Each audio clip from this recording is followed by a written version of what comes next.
It's Blake and Aaron's Spilling the Tea with Sandy. Cayman's top news headlines of the day from CMR. Brought to you exclusively on Kiss FM by J. Michael, Fashion for Everyone. Good morning. Happy Monday, Sandy. Hello. Hey, good morning, Blake and Aaron. How are you guys doing? All right. What do you have for us this morning? All right. So if you are a Honduran national, pay attention. The authorities from the Honduras Institute of Immigration, Instituto Nacional de Migración, are here providing assistance to anyone who needs to renew any of their official documents, including passports and so on. So just take in your birth certificate. They're also, apparently they have a new national ID that a lot of people may not yet have. And so you can apply and get that as well. So they will be located at the Seafarers Hall right there off of Victory Drive in Prospect. So stop by today, 7 a.m. to 7 p.m. today. They're taking tomorrow off on Tuesday, and then they're back Wednesday and Thursday. So pretty much all day for a couple more days this week. They were there this weekend also. And yeah, go get your documents all sorted out. All right. One of them is of the new female president of Honduras, Madam Xiomara Castro. So UK, since we're in the topic of official documents, the UK Passport Office workers are set to strike for 5 weeks. So not a good thing if you're one of those people who have to send off your documents, whether you're renewing your UK or your Cayman passport. Remember, they both go to the UK office. So they are striking over pay, what they say are jobs, pay, and work conditions. And so that's coming up, any minute now, April. This isn't the first group of people in the UK to strike either. A lot of people have been striking for wages and things. Was it the subway, the tube? Absolutely. Not so long ago. I mean, honestly, people have been striking all over the world. It's pilots and whatever. All right, one final story. We have a young man who was found guilty of robbing a Hell gas station back last year, and he robbed it with a imitation firearm. A toy gun, basically. So not too smart in his. Well, I don't know. So I think they don't really care if it's imitation, but so this little kid is going to be, going to jail for quite some time. He looks like he's 13 years old when you look at his photo, but anyway. There is a law against having an imitation firearm. So yes, they take it very, very seriously. Has he been sentenced yet? Nope, just found guilty. Gotcha. We'll keep y'all updated on sentencing. All right. We'll catch that and more coming up on Sandy's show this morning on this Monday on Bobo 89.1 FM. We'll see you tomorrow for the Tuesday headline. Sounds great. Thanks, guys. Have a good one. You too. Good morning, everyone. Happy Monday. Bigger, better, bolder. The cold, hard truth is taking talk to the next level. Right here on Bobo 89.1 FM, Cayman's community radio. We are still spilling the tea. And committed to being part of the change that Cayman so desperately needs. Join Sandy Hill weekdays from 7:30 a.m. for Premier Access, Cayman Voices, Truthful Thursdays, and much more. Cayman's #1 talk show is now bigger, better, bolder, and more than talk. Getting results with hot topics, consumer reports, court exposés, and more. I've come to set the record straight. I've come to shine the light on you. Let me introduce myself. I am the cold, hard truth. Now, from the CMR studio in Grand Cayman. Live. Direct. It's the cold, hard truth. Now. Join the conversation on 345-936-2626. That number again is 345-936-2626.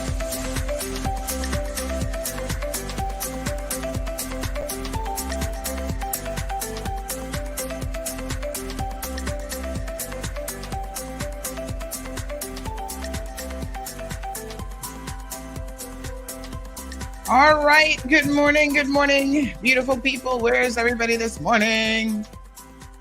Rise and shine. I see you guys are slow moving. I can tell.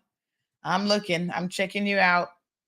And I see you guys are taking your time getting up this morning. Do I have to play my wake up song today?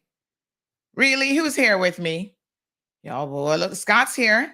Scott says, morning, Sandy. Happy Monday. Happy Monday, Scott. How are you? First Lady Jayanne is here saying good morning to everyone and wishing everyone a blessed day. Miss Vernita is also here. And she says, have a blessed day and be good to one another. Yes. Good morning, Cayman. Such a beautiful day. Let me have a look outside. Yes. My weather report this morning says foolish sunshine and a few scattered clouds. That's not the official weather. If you want the official weather, stay tuned. We've got Kevin Watler coming up here towards the end of the show, and Kevin always gives us all the details on temperature and chances of rain. And guess what? We had some beautiful rain showers over the weekend, and I love rain. Does anybody else love rain? I love rain because you know what? We wouldn't appreciate the sunshine without the rain. And I think that, hey, as long as I can stay inside, I'm okay with the rain. Who misses the days of, we were talking about this last night. Who misses the days of the zinc roofs? Oh, that's when you heard the little pitter patter on the roof and you would just like curl up and you could sleep. Can we get some fake sounding zinc roof? Like you kind of don't really want the zinc roof during storms or whatever, although some of those zinc roofs now, they held up pretty well, I must say. But I wouldn't mind like a little instrument outside my bedroom window that sounded like a zinc roof when it rained. And you could hear that little sound that is reminiscent of life growing up in the Cayman Islands. Janetta is in the house. Good morning to the beautiful Janetta, saying good morning. Tanasha is here. Good morning to you.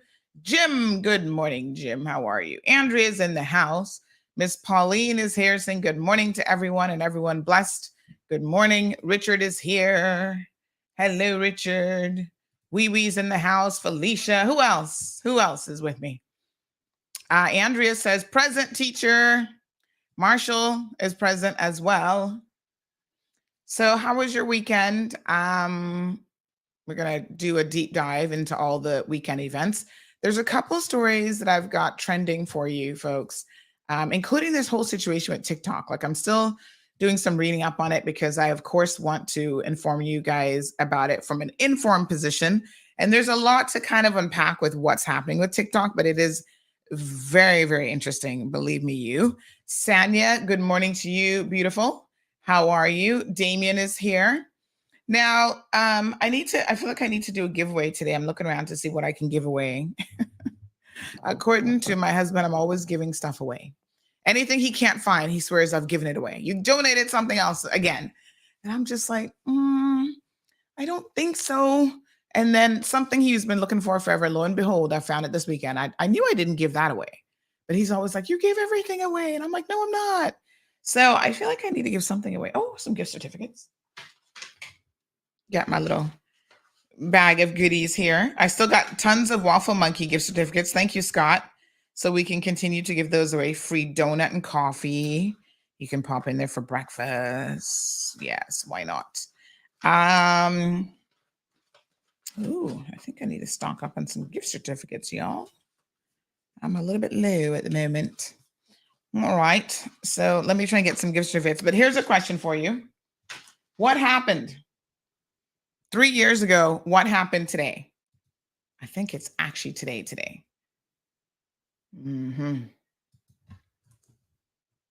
Yes. Anybody remember?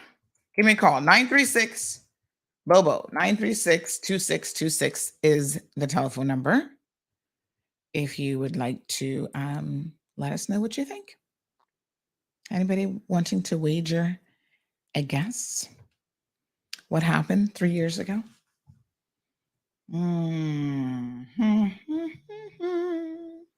Yes, honey child. So I'm getting some new honey child mugs made. I have some, and I'm still tweaking the design. So I'm playing around with the design. I had my designer do some that the honey child is like dripping with honey. I'm going to show it to you guys and see what you think. Anybody?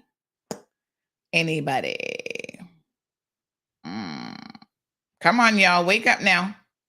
Y'all are asleep this morning. My goodness. My goodness, honey child. All right. I'll keep the question open while we continue talking about other things. Oh, here we go. Good morning, caller. Welcome to the program. Good morning. Hello, beautiful. What's your guess this morning? We went into lockdown. Yes, honey child, we sure did. Oh my gosh, do you remember it? Do you remember the moment you got the news? Oh yeah. What were you doing? I can't even remember right now what I was doing, but I know I got the news that we were going into lockdown. But the thing about it, even though we were locked down, I had to go to work every day. Oh my gosh, where do you work? Yeah. I was working down by the visa extension counter at CBC. So I still had to go to work. Yeah. You were an essential worker. Yeah, essential worker. Yeah, that's what I am. And we were helping with the government with other things. Right. Yeah. Yes, my dear. Wow. Well, thank you so much. I'm going to find a gift certificate and I'm going to put some little stuff together for you. And I've got your number. Okay. So I'll hook you up. All right, honey. Thank you so much. All right. Thank you. All right, Thank you. Have a good day. You too. Bye-bye. Okay. Bye-bye. I feel like I need to be giving y'all some food vouchers too while we're at it because listen, times are tough around, you know. So the best gift you can give people is a bag of groceries. Trust and believe. But I'll get you a little packet put together, honey. Don't you worry. So yes, 3 years ago, we went into lockdown, and I tell you what, life will never be the same ever again. Oh my goodness. It was just an unbelievable time, like recalling all of those memories. And of course, there were rumors, kind of like leading up to that. I'm trying to remember exactly how I found out that we were going into lockdown. I think I knew pretty early. And of course, the government would have made a big announcement about that. And yeah.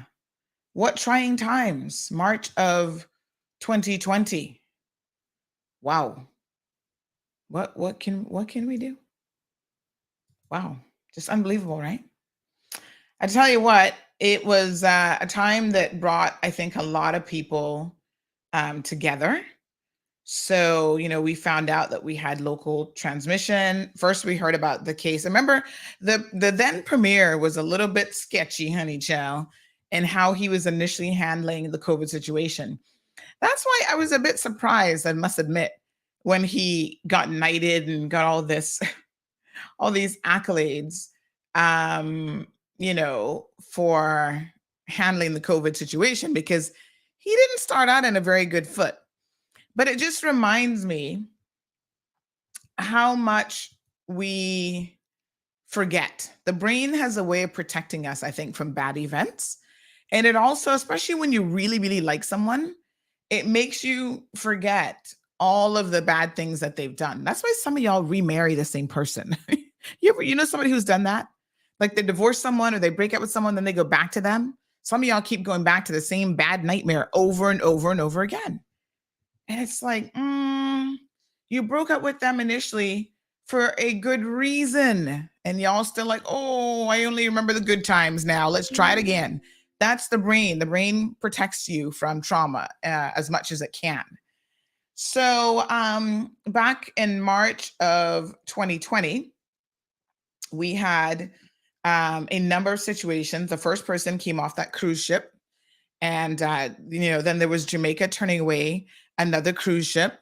And I remember when that story went up, that then Premier Alden McLaughlin says that CMR was fear-mongering and we were not to be believed and we were making stuff up. And people were actually sending me screenshots from his, he's in one of these groups, these WhatsApp groups, I think it's Prospect or whatever.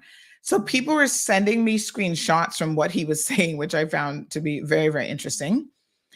And he was like, they're fear mongering. Don't believe Sandy and what she has to say, blah, blah, blah, blah, blah. Somebody's asking me if I'm not on air. Should be, as far as I know. Yes. Okay. So yes, I said, all right. I said, y'all sit there talking about fear mongering. I have never seen a ship. Now, I'm no shipping expert. Let me be very, very clear.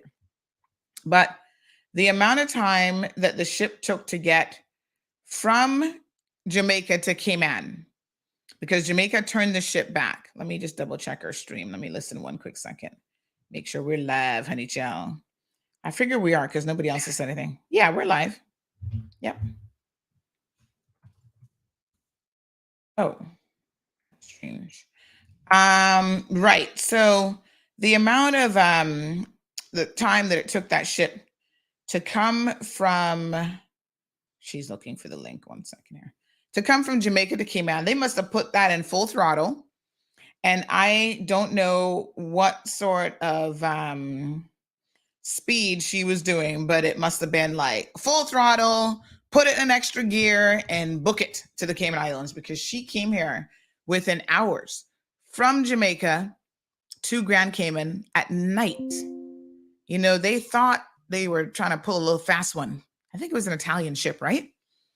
And so we were like, hold on a second now, honey chill. What's the ship doing out in our shores? And we put that story up.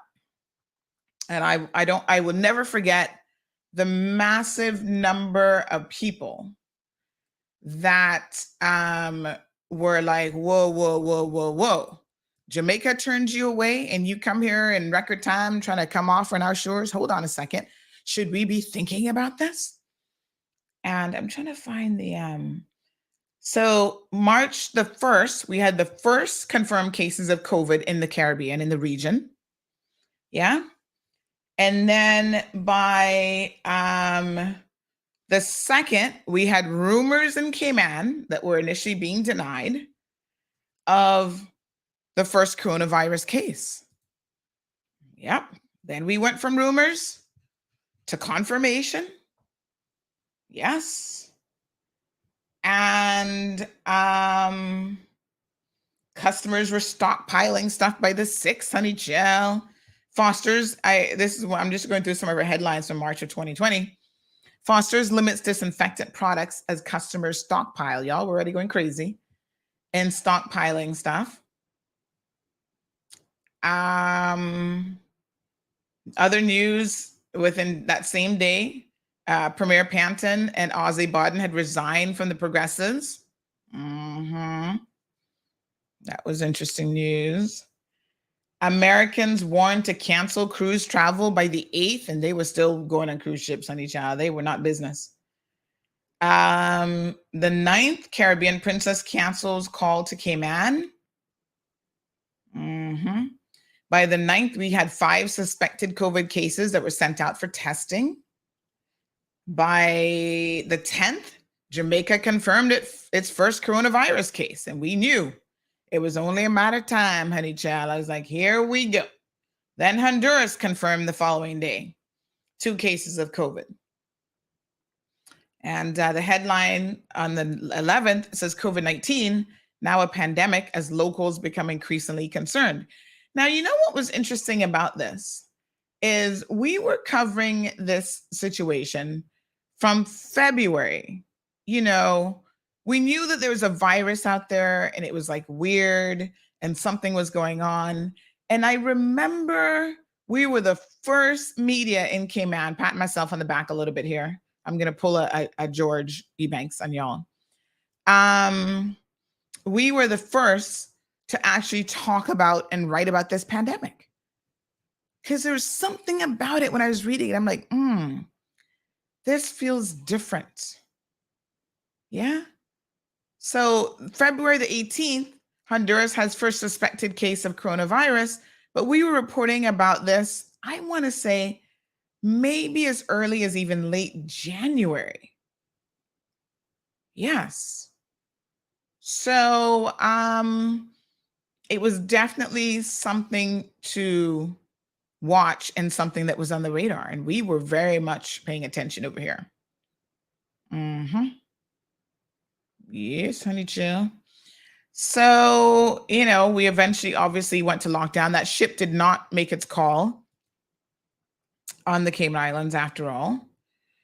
because, yep, here we are. February the 3rd, we did a story about a high-risk traveler who had quarantined herself because nothing was in place yet. Y'all talking about give somebody a Sir Knighthood because they handle things well. Well, in February, we were reporting that a lady had traveled directly from China.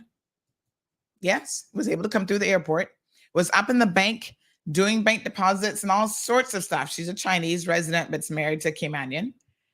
And there was no quarantining in place. So she came on Friday, January 31st, and Cayman Airways KX 793 after being in China from December the 13th. And she was there and she came via New York, China to New York to Grand Cayman. My dear honey child, she showed up and went to the bank, was doing her business as usual.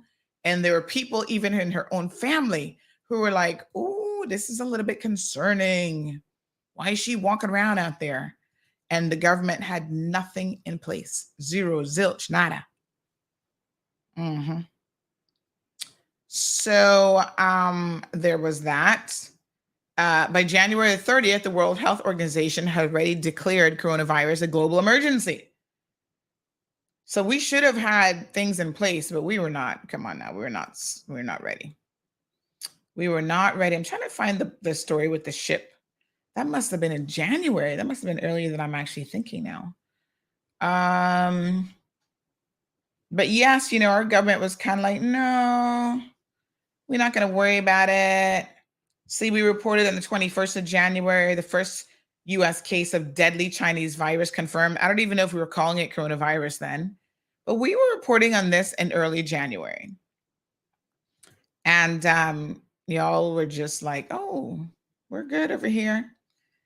So let's talk about this because it's one of the things that, unfortunately, we will always have to remember as a critical time in our history, not just us in Cayman, but we as a global community, the entire world, quite frankly.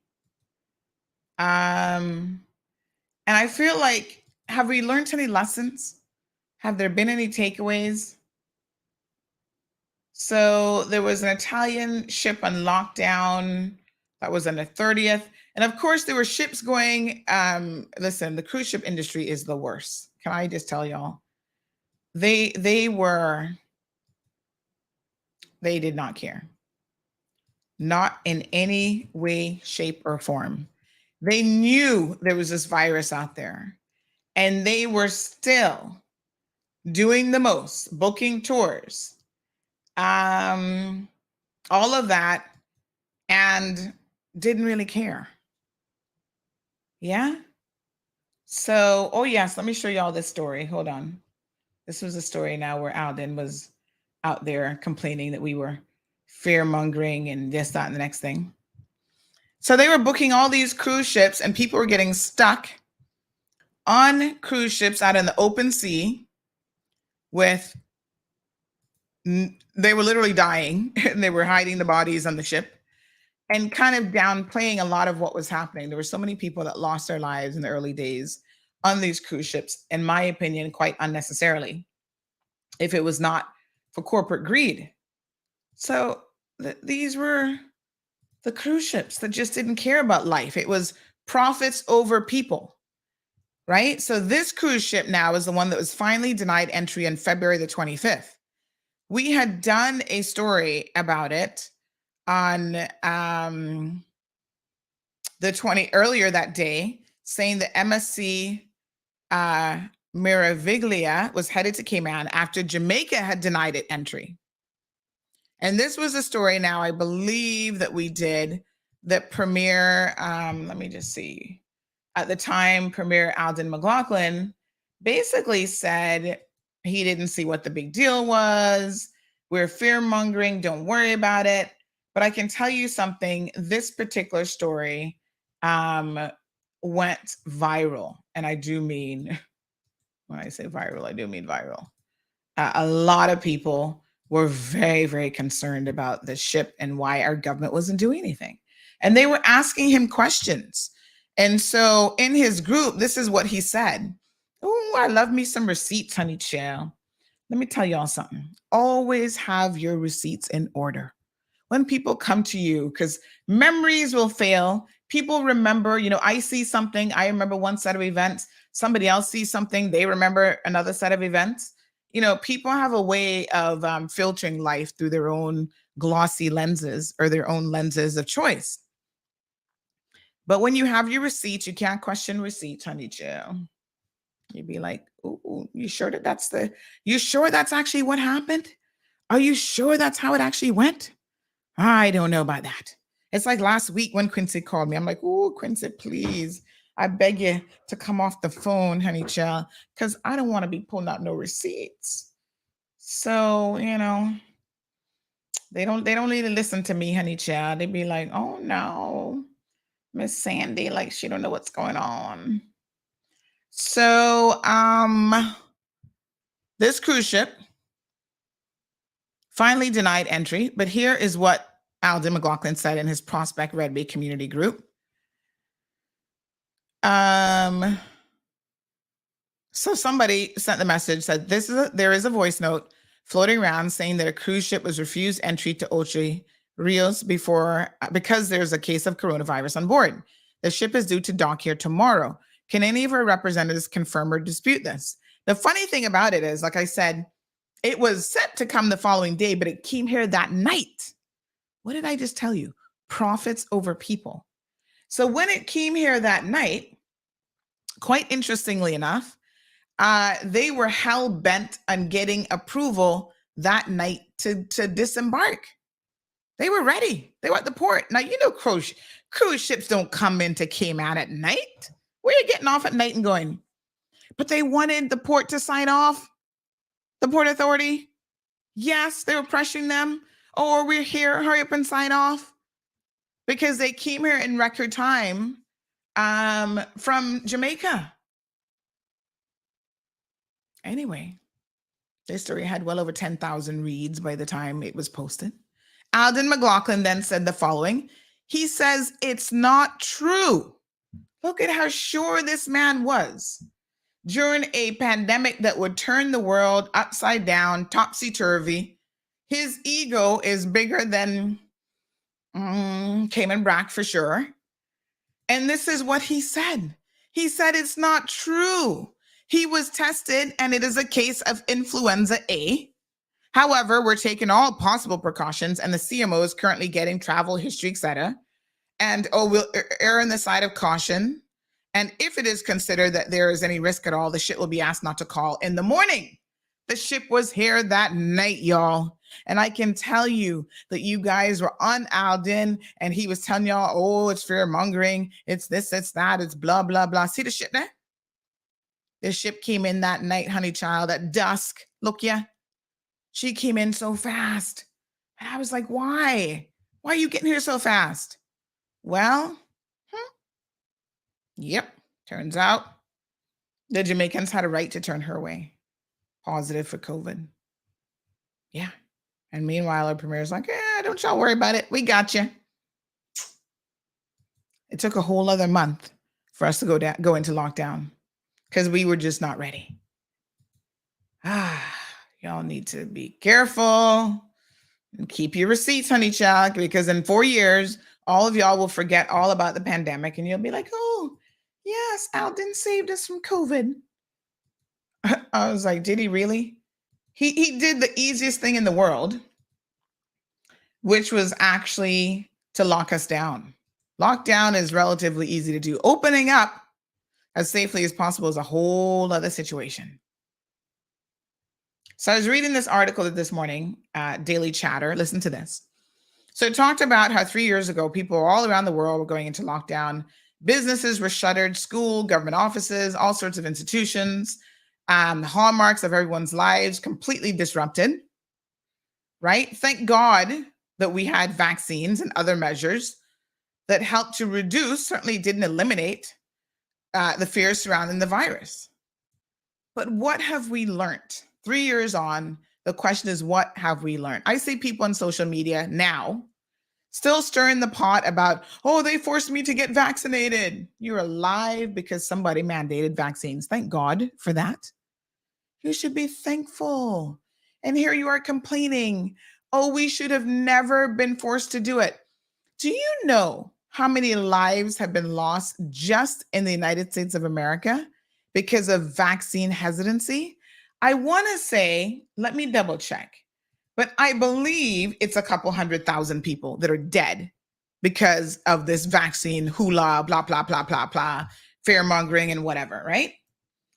And it's really sad because you all do not appreciate what the rest of the world went through as it relates to COVID. We've had so few deaths in this country. And it is because we were like, when that vaccine became available, start pushing that vaccine and start mandating it. Employers like, you need to get vaccinated. You're not coming up in my workplace unless you're vaccinated. So you should be thanking everybody that there were vaccine, mandates in place in this country. It's quite sad because there's good research to show that a lot of people died because of vaccine hesitancy, in particular the COVID-19 vaccine. There is a abstract piece on this in the National Library of Medicine. That's the National Center for Biotechnology Information. And they talk about vaccine hesitancy in the era of COVID-19.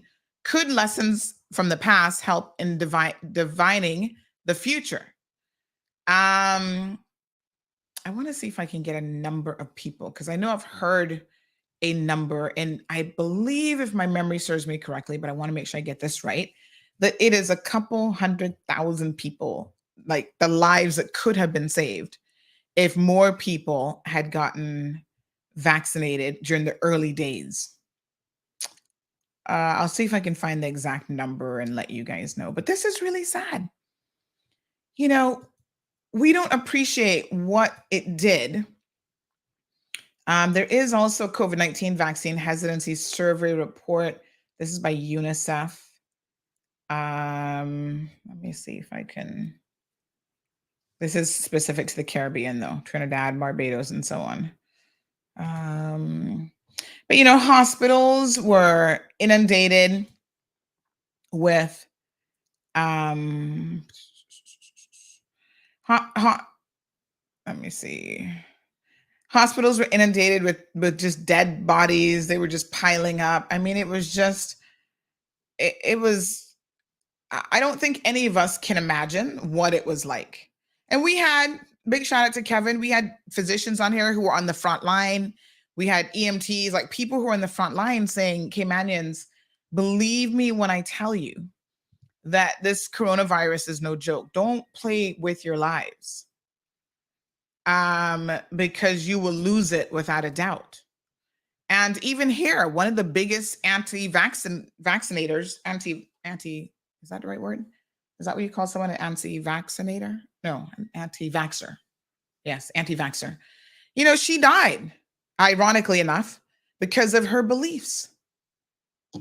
Someone who was high risk, had diabetes, and everything made you high risk with this coronavirus. This is one of the most unusual viruses that has ever come to the fore. It impacts every major organ, your brain, everything. Even mild cases of COVID, they're saying that your brain is just not the same.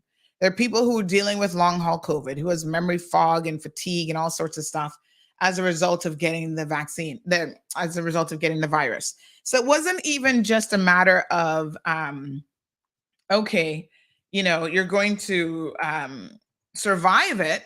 It's, if you survived it, you might also not have the best outcome in terms of your overall health. It's just unbelievable. So the world went into lockdown. Obviously, there's still questions about the origin of this. Scientists said that it first appeared in this Hunan seafood wholesale market in Wuhan, China, in late December of 2019. Although there's some who believe it might have even been November of 2019. There are theories which are gaining some credibility in terms of it actually came out of a lab leak. So zoonotic transmission and a lab leak are some theories that are being explored. And it has been a report in Al Jazeera, for example, that really lends some possibility about that. So I can always share the link about how that got started. It's a very interesting read. And, you know, Microsoft founder Bill Gates, poor him, he was being blamed for all the people who believed in the conspiracy theories were blaming him for wanting to somehow vaccinate the world because he's got some big plot to, I don't know, vaccinate you and save your life. Like, why on earth would Bill Gates want to save your life? You know, the Bill and Melinda Gates Foundation does a lot of quite amazing work. And it's so funny that when people who have financial means actually help communities, they become part of a conspiracy theory. If they did nothing, if they were self-serving and spent all their money on fast cars and frivolous stuff, y'all would be complaining that, oh, rich people don't care about the poor and they don't want to do anything. They want to help people. And when they do help, they become the demons. They become demonized as, oh, they're evil. They want to vaccinate the whole world. There's this big conspiracy theory. And I could not believe for the world of me, you know, I had friends and acquaintances who I thought had good common sense, who were buying into all of these things, all these theories, and what's the guy's name there in the US, their top medical guy. I mean, I was just flabbergasted and shocked, by the way, at how many people were happy to believe all of these conspiracy theories. I mean, some of them were so far-fetched and so crazy. And I just sat back and watched. And I think it certainly opened my eyes to a large extent about people in general, some of the people I thought I knew, and, you know, how you were vilified on both ends, I suppose, if you took a position. I take the position on the side of science. I mean, forgive me, but I'm no expert, but there are people who are. So when people were talking about, you know, the vaccine, and I said, the technology for this mRNA vaccine has been around for 25 plus years, and you can go and research that and you can look it up. And those of you who won't believe that, I was like, just go read the research. Don't believe me. Don't believe anything I have to say. Go read it. It's there. Al Ray, thank you. He says the best one was COVID-19 was being spread by mobile 5G technology. You know, when I was in New York in January, I told you guys my husband has a cousin there, and I guess that's considered upstate New York. It's some small little town, honey jam. And this town is so tiny. It makes Cayman look like a big city, right? I was like, there's still parts of America that look like this. I went into the police station. It looked like it was one room. All the officers were standing there. I'm like, hi, I'm from the Cayman Islands. I just want to see the inside of your police station because they have like maybe 10, 15 officers and that's it for the whole little town. I was like, wow, this is so weird. So it was a small little town, and I was talking to Dee Dee, Marlon's cousin, and she said to me how there's a lawyer, go figure, who lived in the town, and she keeps suing the town over this 5G technology. Al Ray, you reminded me of the story. So she is refusing, because when I would try to call Dee Dee, I'm like, Dee Dee, why doesn't the phone service work here? Like, you guys have the worst phone service I've ever seen. This is the United States of America. I'm thinking y'all should have, Cayman should have nothing on y'all. Like, you should have the best internet, the best Wi-Fi signals, everything. I'm like, what is going on in this town of yours? This is like, I feel like I'm 50 years ago. She's like, well, we can't get decent cell service in this town because there is one person who believes that this 5G, mobile 5G technology is going to kill her and everybody else. So she keeps suing the town, and the town, she thinks that she can sue the town into bankruptcy, basically, right? So she keeps suing the town. The town has no money to be hiring all these lawyers and fighting her. And so because of her litigation, the town has not been able to get, thank you, Everton, Dr. Fauci. The town has not been able to get decent internet service, Wi-Fi, not Wi-Fi, my apologies, cellular service. And I was like, what? Are you kidding me? And she said, no.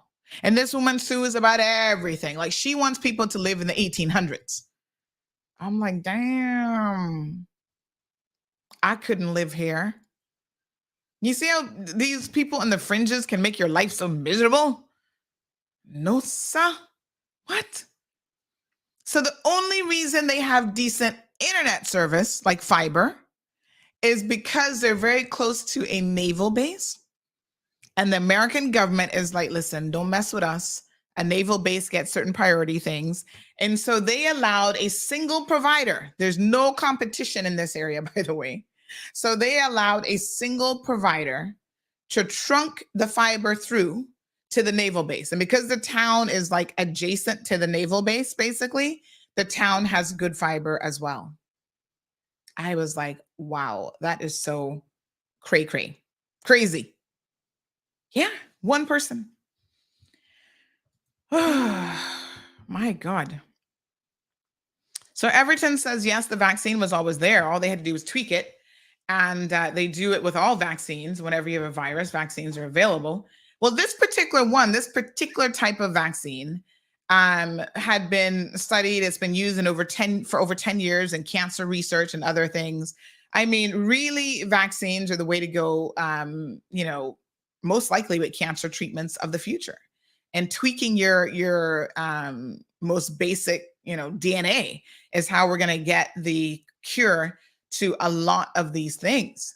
So good morning to Miss Brenda. She says that, are you aware that we still have people in the Cayman Islands that believe no one died in the US from the virus? They're saying that those body bags didn't have bodies in them. And until today, people are still refusing the vaccine. It is shocking, Miss Brenda. And I do see people who continue to have this debate and continue to argue about it. And I thought, wow, I really thought that the evidence now should silence all of these people, but they love a conspiracy. And it's the same people jump up about the national ID. The same people jump up about all these really bizarre and weird theories. And I'm like, what is wrong with you? You have nothing else to do but to think the world is one big conspiracy.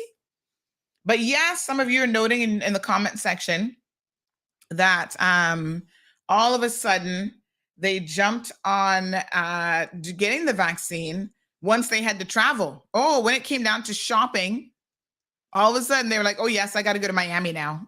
It's like, that's the same vaccine you claim was going to kill you, honey child. What are you going shopping for? But in the United States of America, well, they finally just lifted it, but they were like, you better get vaccinated if you're planning to come here.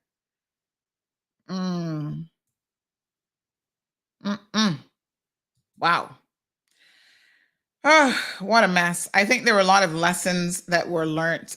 One of the big issues, of course, is the fact that when it comes to vaccine hesitancy, there's regular childhood vaccines that people, I saw people arguing with me about the COVID vaccine who themselves had been vaccinated for other stuff. And when I started talking about the fact that, okay, you're 30-something years old, 40-something years old, you were vaccinated for all sorts of things in your youth, polio and all sorts of other things that you had no choice in.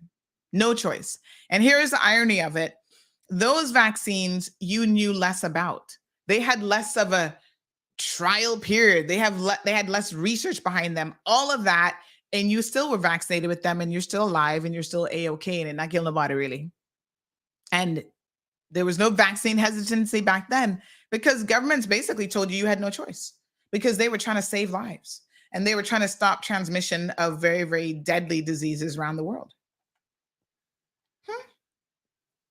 There is a concept of vaccine inequity, which basically means that not everyone gets equal access to vaccines. I was flabbergasted to understand that even here in Cayman, in some countries, vaccine stockpiles were going to waste because of this vaccine hesitancy. Jamaica and other countries were having to dump and throw away because, vaccines have a shelf life. They were having to dump and throw away vaccine that other people in the world were literally dying for. And I thought, wow, isn't that sad? Vaccine inequities results in 1.3 million preventable deaths worldwide every single year.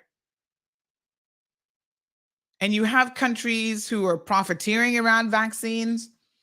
And when it comes to that happening during a catastrophe, the world has a moral obligation to ensure that vaccines can reach every place in the world as much as possible. But unfortunately, one of the really real serious concerns is if you are trying to push for vaccine equity, right? Equal access. And countries like Africa who believe, a lot of them believe if you have sex with a virgin child, that you can cure yourself of AIDS and all kind of foolishness, right? Those are the same people who are going to not want to believe in the vaccine, just like some of the Americans. So the argument is, well, if we send millions of doses of vaccines to Africa, they need it, but are they going to take it? Are they going to use it? Or are they going to waste it and it's going to be dumped? That's money. Vaccines cost money. I don't know. Of course, China has handled the whole situation the worst. Like they were trying to do this whole draconian zero COVID policy, which they've not too long just lifted. They're devoting $25 billion for prevention and control activities at the local level, according to the South China Morning Post. Well, I suppose that's better than the alternative. I don't really know. China is a hot mess. I'm going to share with you guys some of the videos from last week at the Economic Outlook. They touched on China being one of those countries that honestly, you can't always believe everything that China says.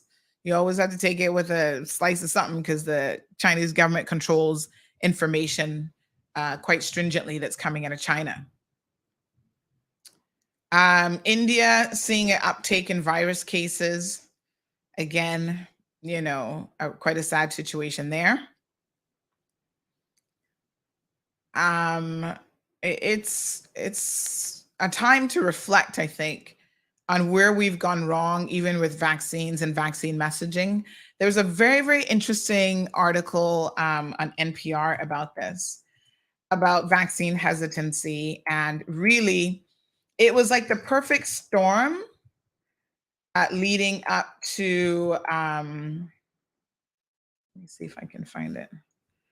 It was really a perfect storm leading up to COVID and the whole vaccine situation there, because for years, you have had people questioning childhood vaccines and deciding not to get vaccinated for things like polio. So in New York, for example, just in August of 2022, there are a number of counties that were fighting polio outbreaks among unvaccinated people.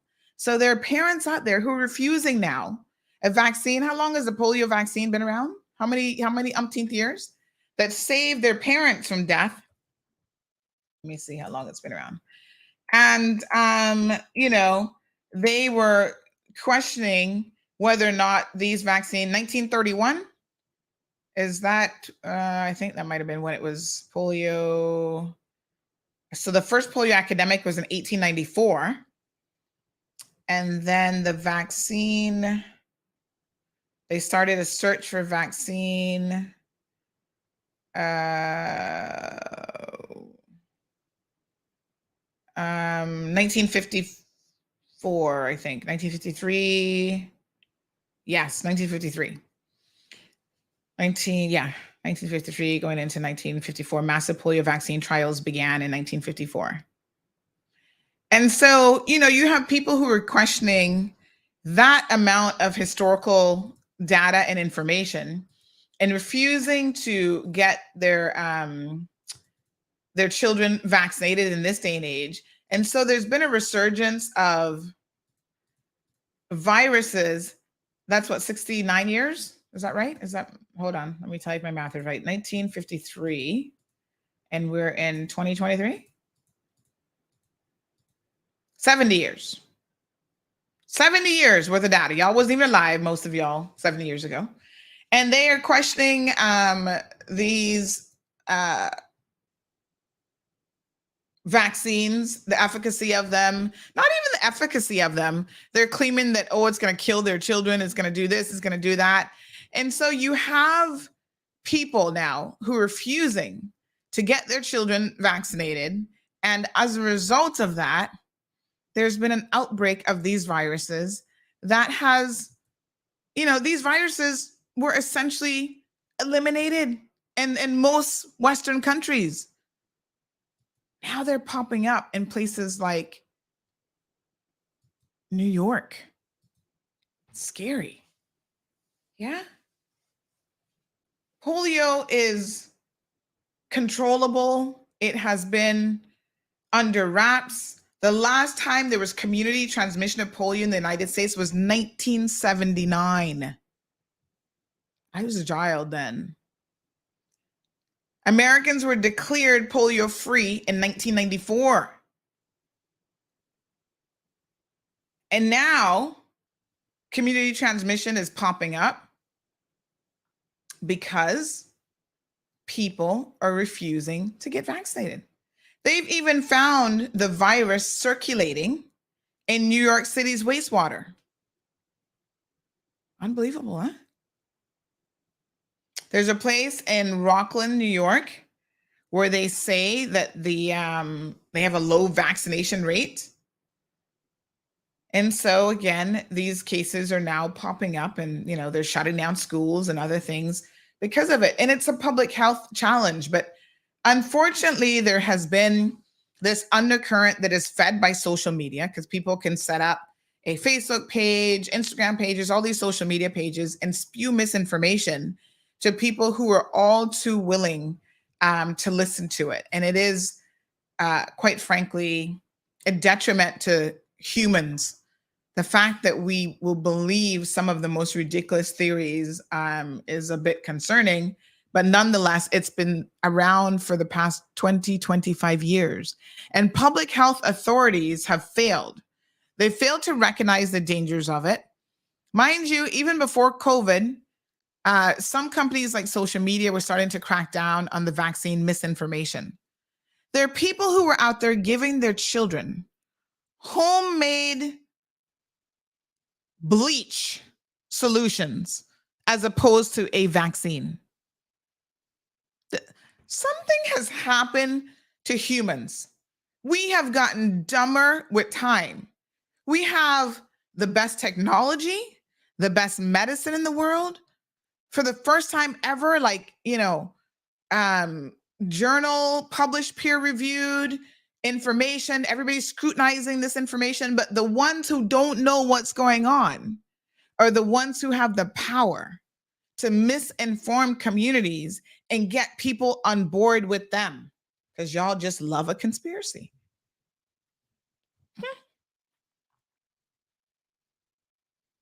Americans aren't getting healthier despite medical advances. This is an article in December of 2021, right? There's a story here about how tribalism in American culture has fueled vaccine hesitancy. I'll share that one with you guys. September 29th, 2021, YouTube decided to start banning all content that was spreading vaccine misinformation. They had to start doing this because the amount of misinformation that's out there is really shocking.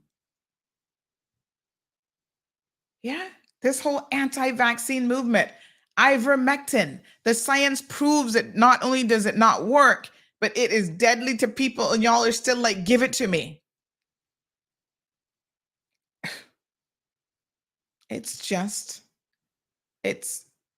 I don't know what to say. It has made me question how much I believe in humanity, because I realize that we just don't have the level of common sense that we should have for 2023. When I think about some of what happened during this whole pandemic, right?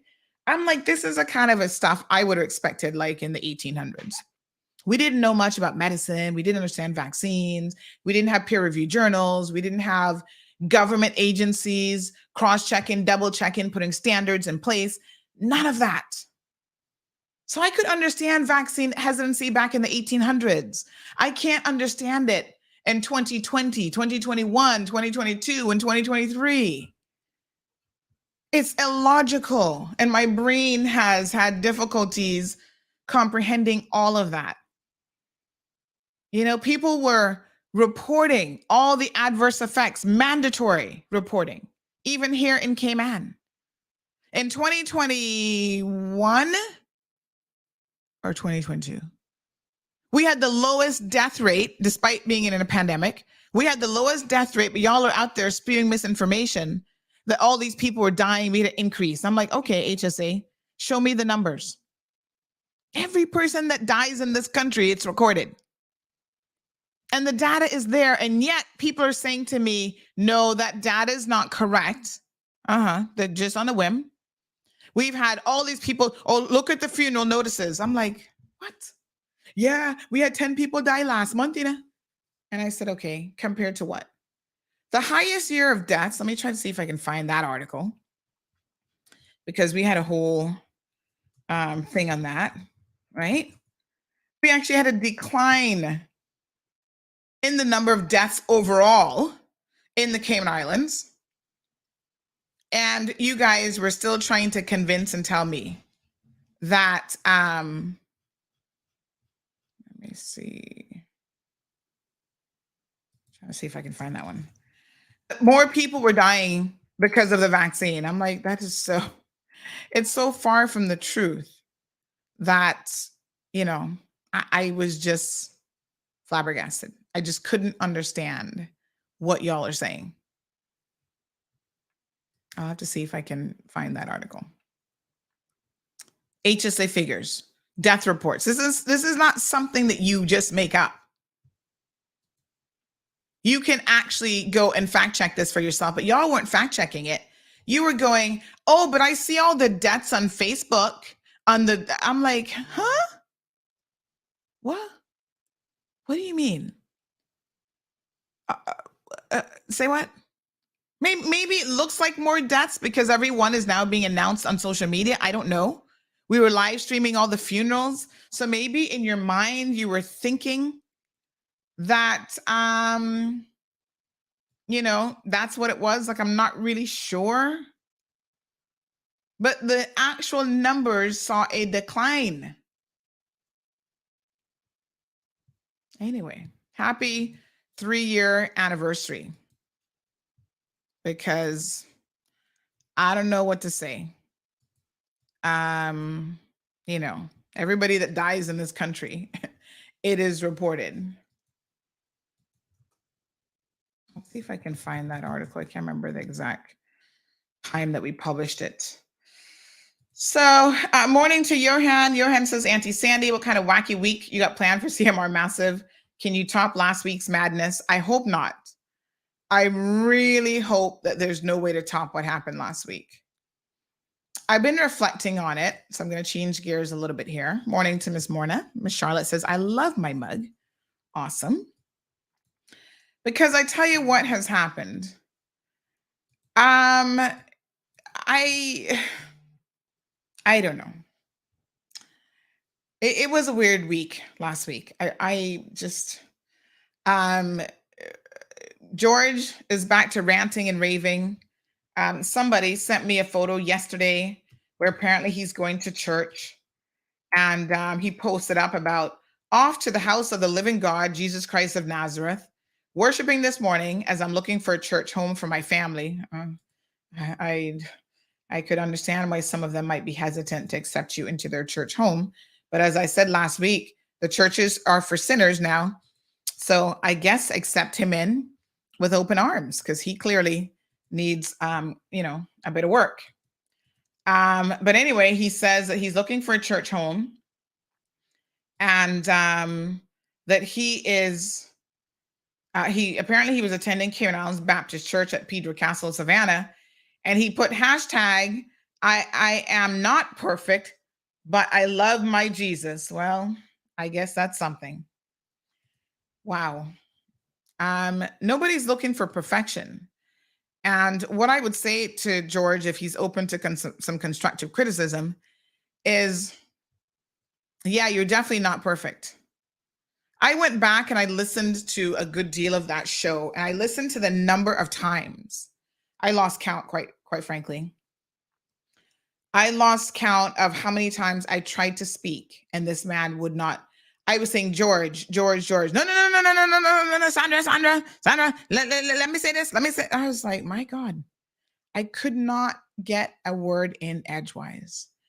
And on the one hand, it might have been comical, but on the other hand, it demonstrates that something is actually wrong with George. And if we are a community that cares about our members, right? Somebody needs to have a come into Jesus moment with George. And someone needs to tell this man that, George, you have a problem, a real problem. I've known it for years. It's nothing new to me because I recognize the signs of bipolarism. And those of you who've never dealt with someone who has it, trust me, it's not an easy thing at all. It's hard to treat. Sometimes it's hard to diagnose, and the treatment, can take years to tweak the drugs and stuff that people have to be on to help them control this. And if you go an entire lifetime, I don't know how old George is, but I'm betting he's got to be in his 60s. If you go all of that time without any treatment whatsoever, and this has been your norm, and everybody in the community, you know what we say? Oh yeah, they're kind of crazy, but whatever, right? So we tend to describe people as being crazy. And that's it. Like, we don't want to talk about, well, why is it that we think that these people are crazy? What is it about them? Any clinician, psychologist, psychiatrist that look at George should recognize that he has mental health issues. And this is something, I'm not making fun of the man. I'm saying this is a very serious situation, and he should be trying to seek help for it. But because no one wants to be honest with him, right? From the second he came out of a 2-3 year depressive state, and he talks about how, Jesus cured him of his depression. And then all of a sudden you start to see the things that he was doing. I'm like, wow, does nobody recognize that this is going into the next phase, the manic phase? I have had people call me and stop me in the streets since last week talking about George's appearance on this show. And they have said to me some of the most shocking things. Everything from, even his clients. There are people who stopped doing business with George because he has tried to steal workers from their company that he's supposed to be putting in work permits for, referring them to other companies, or, it's just, it's shocking. It's unbelievable. And really, quite honestly, here in Cayman is probably one of the few places in the world where he could survive the way in which he does, and nobody say, hold on, son, you got a problem. So, of course, he was ranting and raving.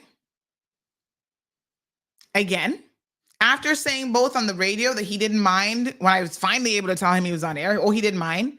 He messaged me late into the evening and said, so everyone heard what I said on the radio? I said, yes, George. Okay, well, I spoke the truth. I'm like, okay. So I don't care. Now, maybe he got some negative comments. I don't know. He's ranting and raving about, he's going to get the KC and sue me, sue DMS, sue Don Seymour, sue this one, sue that one. Remember last week he told us he didn't even have the money for a consultation. It's like, what are you saying, George? What is wrong with you? Yeah. He's just going on and on and on. The man called me that night. I'm supposed to be going to this church and singing in the choir. Do you think the church people could have anything to say? George, stop being concerned about what people have to say and go speak to a therapist. Get professional help. Those of you who are commenting, and there's only a handful really, like literally 2 or 3 people, who were commenting on his social media platforms, encouraging his craziness, for lack of a better word, his delusions. You don't understand the danger that you're doing to someone like George. You're giving him fuel to think, even if it's one person. That's all the validation somebody like George requires. And he thinks he's in the right. If y'all understood what those other committee members had to go through, those other council members with George, it's no laughing matter. He was no hero on the off-reg Consumer Council. He was not there about the people's business. He was not there trying to fight for the people of this country. He was there creating chaos. These people have been traumatized in the last 2 months having to work with George. Unprofessional. The madness, the craziness. This would have been another situation, making threats. I hadn't gotten this far yet, but I'm saying it would have been heading that direction. Making threats to council members and all kind of stuff. You heard in his own words, they were trying to assert my power. I'm the one who called this man here. So, Alana, how can you tell him that he can't continue speaking? I said, I'm the one who brought him here. Y'all don't see nothing wrong with that? I don't know. We have come a long ways, and I feel like we have a lot further to go. The Quincy situation, I'm very, very disappointed that Quincy decided to pick up the phone and call me. Because let me tell y'all something now. Don't ever test me with telling the truth. The very name of the show is The Cold Hard Truth. If you do not believe that I will tell the truth on you, pick up this phone and call me and you're going to find out. By the way, somebody said George's eldest daughter is actually on island getting her Cayman passport and purchasing a condo or apartment or something. And she wants nothing to do with her father because all he used to do was beat her mom. Such a sad indictment. Those are the things really that he should be focused on trying to fix and repair. Miss Brenda says he's 62 years old. Oh, he's bipolar, all right. He just probably has never been properly diagnosed. So, Wayne says George gives 0 F's that day. He sure didn't. He was just saying everything, and it was really, he spoke his truth. And you know what?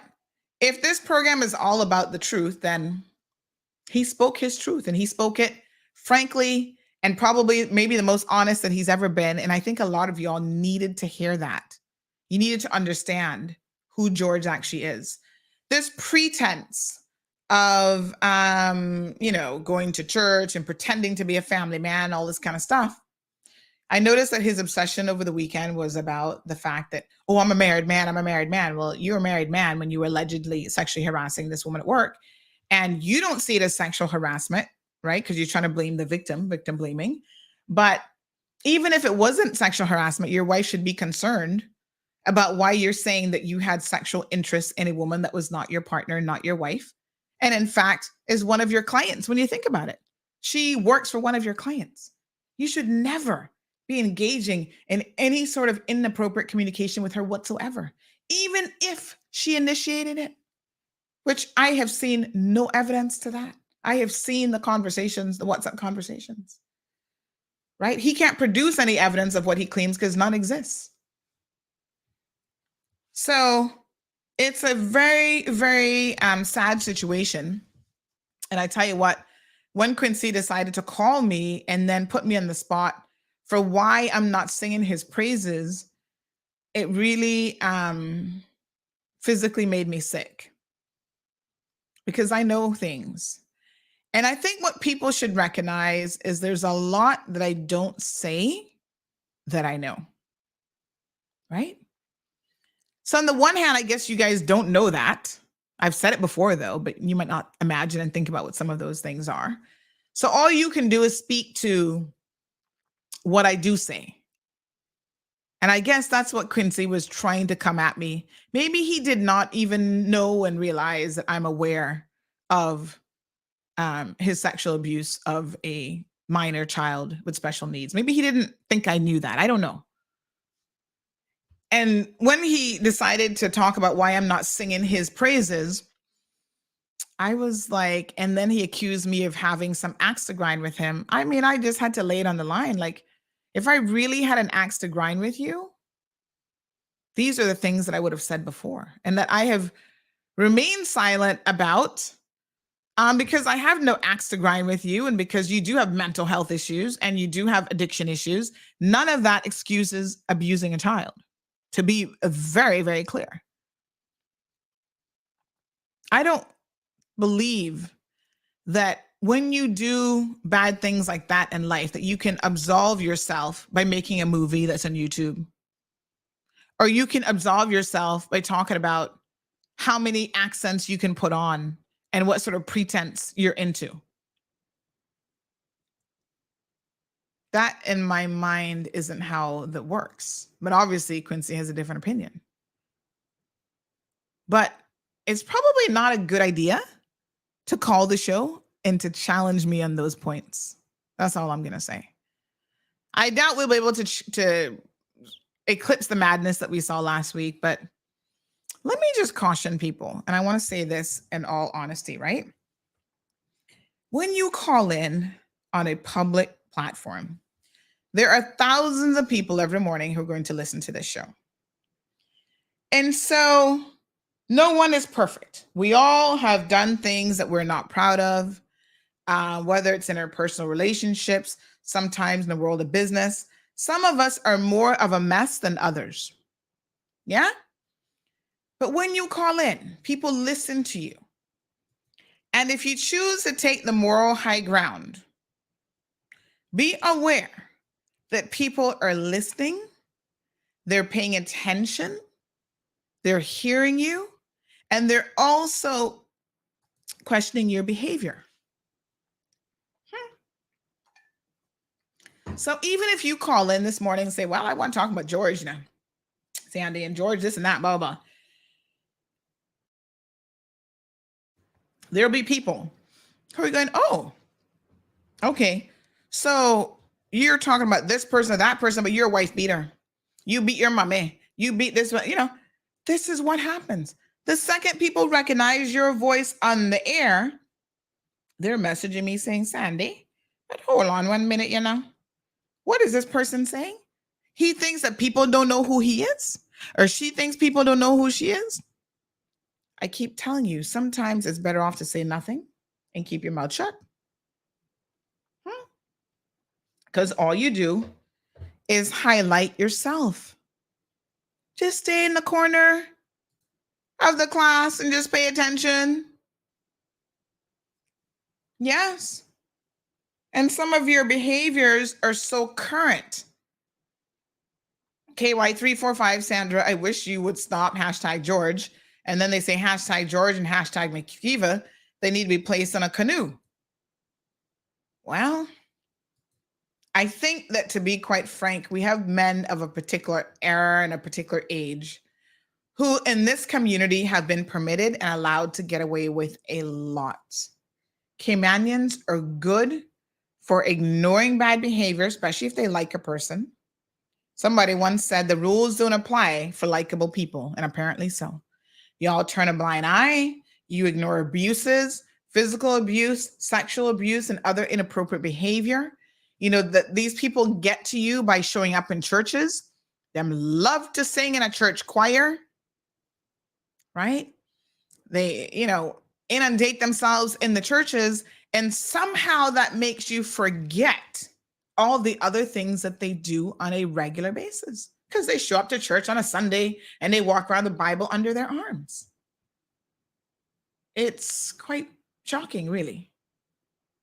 That shouldn't make you forget anything.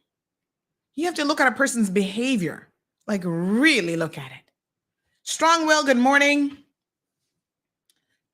Says, what about his case? The lady said she was going to court. Well, apparently they were no show last week is what she said. So a new date has been set. So I'm trying to get some more details on that. And I will certainly keep you guys updated on where that goes.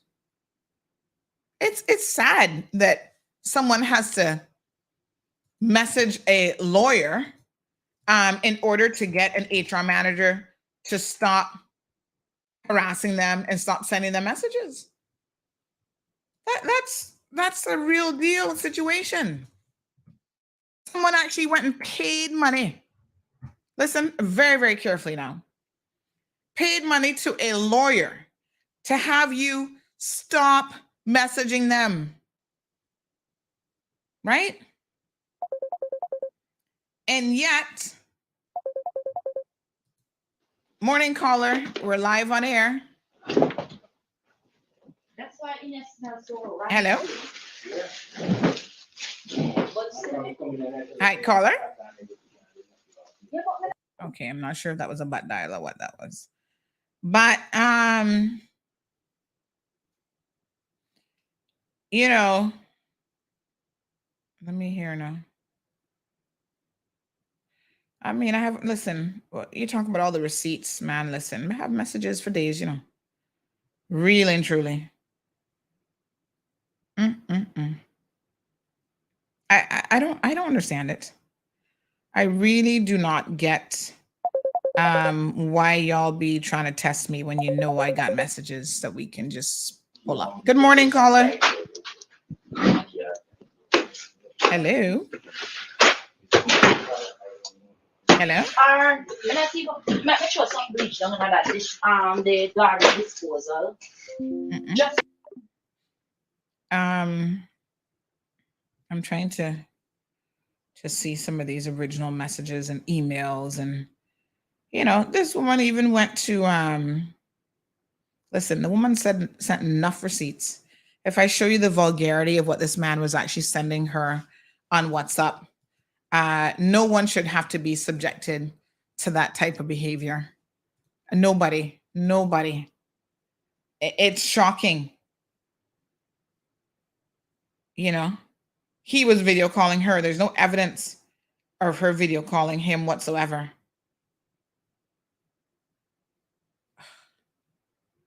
I mean, I can't, we would get banned from the radio if I showed you the pornographic material. I have no intention of doing that, but I'm just saying that is how vulgar and disgusting this stuff was. And the woman sent me all the screenshots from her phone, all the messages. How can anybody in their right mind think that this behavior is okay? Now y'all see why we need this sexual harassment legislation, right? He's lying about, oh, she was enticing him. Well, if that's the case, then you must have the messages. It should be really, really easy to find. He claims that she was videotaping herself. Send the messages. None of that has ever happened because those do not exist. This is what he said back in January of 2022. This is what he sent me. He said, no workplace harassment can happen after 6 p.m. You can imagine? So workplace harassment has a cutoff time when you're no longer at work. Let that sink in for a minute. Seriously. Women in this country, you wait until I play one of the speakers from last week's economic outlook. You all need to listen to what this woman said.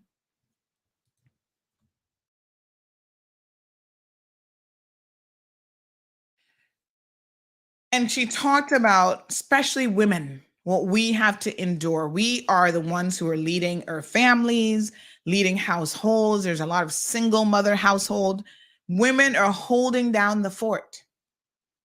And yet we are the ones who are subjected to getting less pay, being sexually molested and abused, right? All sorts of abuses, some of you being physically abused. You're carrying this immense burden of working, running your families, doing more in the household than your male counterparts, all this stuff. And on top of it, you still have to also be subjected to abuses by people who are your HR managers, your direct bosses, all this kind of stuff. It's like, how about that? Why? How is that possible? We need to change a lot of the narrative in this community as it relates to women. Women are supposed to be the backbone, and we have been, despite all of these obstacles, we're the backbone of our communities, of our country. I've always said that male politicians have one of the easiest jobs in the world because they have spouses that are there raising the children, taking care of the household, supporting them. Yeah, even when they're out in the streets doing the most, up in these bars, misbehaving, whatever, they have time for all of that because they have a good wife at home who is taking care of them and taking care of their household and making them look good when they need to look good. And these women get no respect. Out there having babies with Colombian woman, sending her home, got a Colombian girlfriend in law school, and all kind of stuff. These are real world scenarios happening right here in the Cayman Islands. And honey child, because he can buy you a new BMW, you were impressed with that and gonna stay in this marriage? It's sad, and it says a lot about the self-esteem of our women, our Caymanian women, and what we have for far too long put up with. When your own family members can come to me, your own brothers, and talk about how they almost beat him into a pulp because he had physically broken a bone in your body, broken your collarbone, broken this, broken that. And if they had got their hands on him, what they would have done to him. I was like, really? You gotta wait till you get your hands on him? Is there an expiration time for that? You think that I could be a man and have a sister and her husband could beat her over his affairs, by the way, having affairs with another woman, and she dared to speak up, and then she get knocked down so hard that she breaks a collarbone? You think that there's an expiration date and when I could put my hands on you for that? I kind of don't fancy so. Your own brother's girlfriend talk it on the streets about how upset they were, but yet you remain to stay in this relationship. What kind of example do you think you're setting for people in this community? Other young girls, other young women.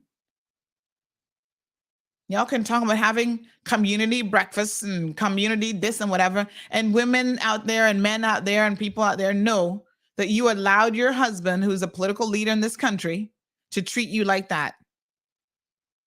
It's no wonder they can't say, some of them can't say nothing to McKeever Bush, you know? You don't hear what McKeever Bush tell him? That progressive administration, he said, don't come to him with it. Because when he finished dragging them over the coals with what he knows on them, the dirt that McKeever has on them, they would all shut up. And I believe McKeever about that because he doesn't know. He been there long enough to know exactly what is going on. And it doesn't excuse his behavior, not for a minute. But a lot of them are rowing in the same boat of abuse and dysfunctionality and cheating and disrespect for women in this country. And we reward them with accolades. We knight them in this country. That's what they get for being such stellar members and examples of what not to do. These are men who over the years have left their faithful wives for the side piece that they were so in love with, to the point where their brothers and lions had to go to them and sit down to them and say, you got to go back to your wife. Even to them, because enough of them are cheating and doing the same thing, but they say you can't leave her. You have to go back to her. Cheat on the side, apparently that's okay, but you got to go back to the marital household. You're a member of Lions. You're going to be running for politics. Go back to her. At least make it kind of look okay. This is our reality, folks. I'm not here to sugarcoat it and to make it look good. This is what we're dealing with. And apparently the vast majority of Caymanians see nothing wrong with it. We okay it. Miss Brenda says, imagine knowing where all the bones are buried. Oh, yes. And don't think that he's not above digging them up now. McKeeva Bush will dig them right up and throw it right in their faces. Such a sad indictment. I tell you what, we need more effective female leadership in this country. My goodness. Anyway, like I said, don't call into the show if you got too many balloons in your closet. Everybody has something. Like I said, nobody's perfect, and this is not about perfection. I'm not perfect. I don't expect perfection from anybody. But my God, y'all are far from perfect when you be calling in on this show trying to challenge me on your foolishness. I wouldn't recommend it. You know, I'm a bit disappointed that Quincy says he's in rehab and he's not focused on his rehabilitation and mental health. Because you've fallen off the wagon so many times, the last thing you should be concerned about is what is happening on Mall Road. Focus on your mental health. But this is the problem with Quincy. This is where the narcissism now, it's not just the mental health and the drug addiction. This is where the narcissistic elements of his personality will rear their ugly head. So what you heard talking the other day, I mean, I asked him, are you sober? He said, yes, I believe he's sober in this moment. That's not the drugs talking. That's the narcissism. That's the self-importance. You think you're somebody in this community. Despite all this stuff you've done, you still want me to praise you so you can feel special. That is not where your focus should be. Your focus should be on sorting out your mental health issues, on staying sober for more than a couple months. A month of sobriety for a man who has suffered all 40-something years with drug addiction. That's nothing to be excited about. Because if your track record is any indication, I mean, I don't want to put this on the universe as bad mojo on you, but you're probably going to be out on the streets on crack again. Primarily because you don't know how to control these narcissistic tendencies. Every single time this man starts to get sober, what is the first thing that he does? He jumps up and starts doing a podcast because he wants y'all to be tuning in and listening to him and paying attention to him. Why? Focus on what you need to fix, son. All this foolishness of, oh, you know, I don't know, be a talk show host. I want to get back on radio. Radio Cayman needs to give me another chance, 100-time chances. That's not where your focus should be. And so you kind of missed a beat when you called me the other day looking for that attention. Because I'm not the one to give it to you, especially when you've not earned it in any way, shape, or form. It's rather unfortunate. And that's also part of his bipolarism as well. You know, I need to be out there. All of a sudden, I'm going to do this and I'm going to do that. Oh, yeah, put me in rundown. Let me do this. And you can't even show up to rundown practices because you're out there drunk every time somebody gives you a chance. It's like, come on, man. What are you doing? And then y'all know that after the show, he had the audacity to message me on Facebook talking about Sandy. Condemn me. It does not matter. History will absolve me. And that's Dr. Fidel Castro Ruiz, former president of the Republic of Cuba.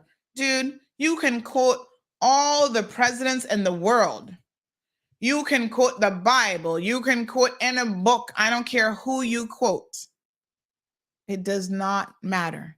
And history will not be kind to you because now everybody in Cayman knows a little bit more about your history than they didn't before you decided to pick up the phone and call on Friday. How many of y'all know?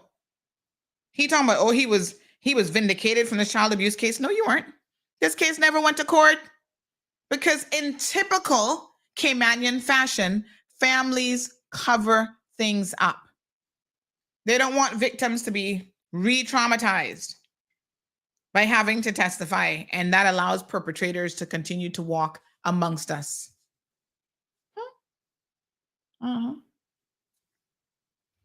Imagine that. Imagine that. And then that allows people like him to try to rewrite history about how he was acquitted. How can you be acquitted for something that never even went to court? Really? Anyway, leave him right there. 936 Bobo is the number. But don't be too quick to call now. Don't be too quick to call if you one of them people that shouldn't be having too much to say. Now, Miss Hazel, she's another hot mess. Let me tell y'all something.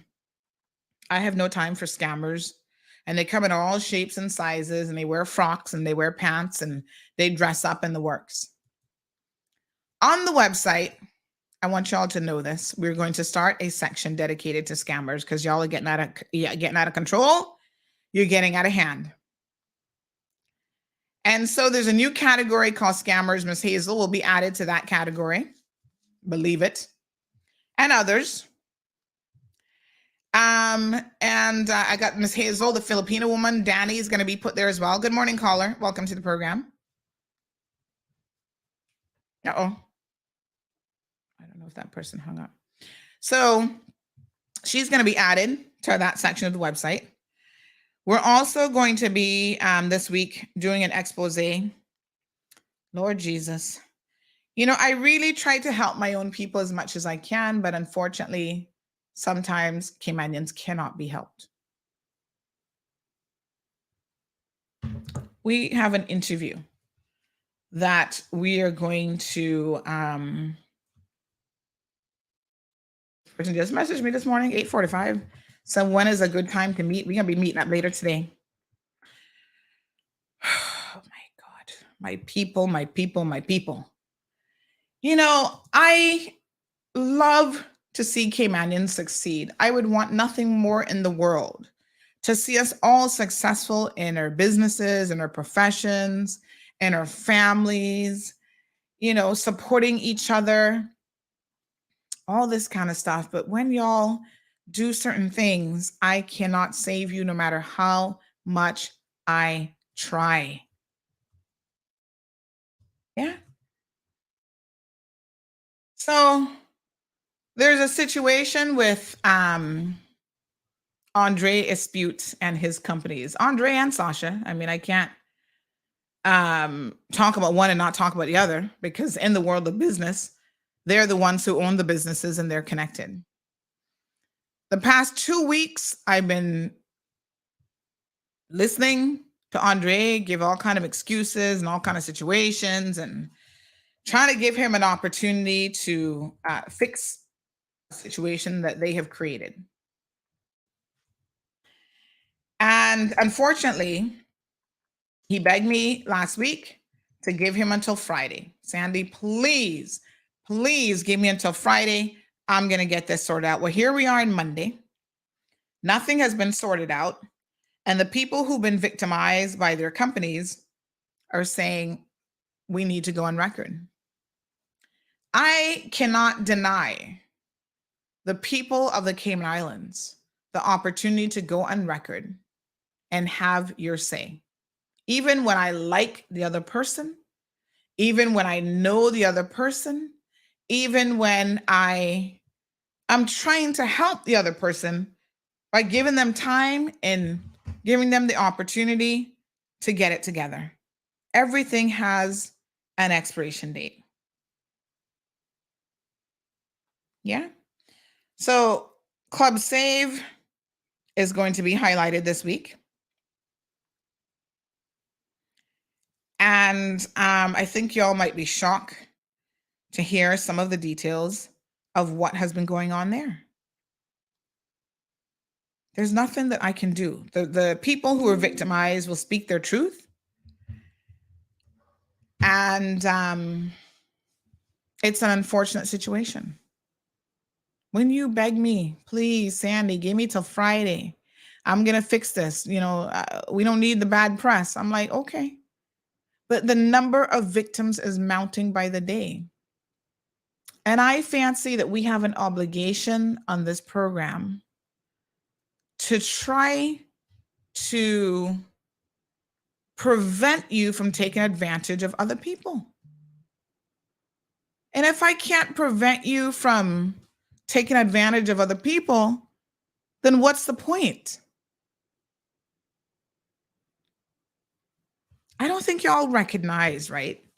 Especially when you're crooking people with money and stuff like this. You don't recognize how hard it is for people to have their hard-earned money taken from them. It's not easy. Sometimes people are making sacrifices, going without food or other things in order to hand you hundreds or thousands of dollars to do something for them. And when you don't do it, that's theft. That's obtaining property by deception. And you're not in a position to pay these people back. You put them in an untenable situation. And then you put me in even a worse situation, because here I am trying to bat for you as a fellow Caymanian business owner. I'm like, get it together. But I can only do that for so long. So y'all are going to get all the details in the coming days, folks, about that situation. Really, really sad. Ay. Jonathan Powell says, I wonder what Sandy be trying to dig up on me. Jonathan, if it's any consolation for you, I don't even know you. No one has, well, I've heard some stuff, but you're not doing anything in terms of stealing from people. If you just want to sit down all day and do nothing, that's your business. I'm not concerned about that. As long as you're not out there hurting people, I don't really care what you do. Don't steal from people. Don't hurt people. It's as simple as that. If you want to, listen, some of y'all love to drink. You want to sit down all day drinking yourself in a stupor. That's your business. I don't care. It's when you either become a politician and then we care about certain things, or you hurt other people, which is the most egregious thing, that I'm concerned about what you do. Yeah. And only certain people get put on the radar because they themselves put themselves out there of like paragons of virtue, right? Oh, they're so this, they're so that. Well, you got to be careful. This isn't about going out there digging up people's messy lives. I wouldn't have the time in the world for that sort of situation. But when you are a company, when you are a business, when you sit on an off-reg council, you are in a totally different category. And so when I come to you and I say, this company, the owners of this company are doing X, Y, Z. And if you're looking at it going, but Sandy, this doesn't make any sense. I'm confused. Then I also have to divulge that there's drug use involved here. And that's why the behavior is so erratic and so unpredictable, and how they're taking advantage of MPs in their constituency and all this kind of stuff. I have to give you a full picture of what is happening so that it makes sense. Otherwise, it doesn't make any sense.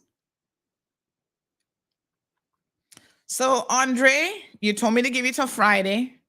Friday came and went. Saturday came and went. Sunday came and went. And here's Monday. The victims are going to have their day. 936 Bobo is the telephone number.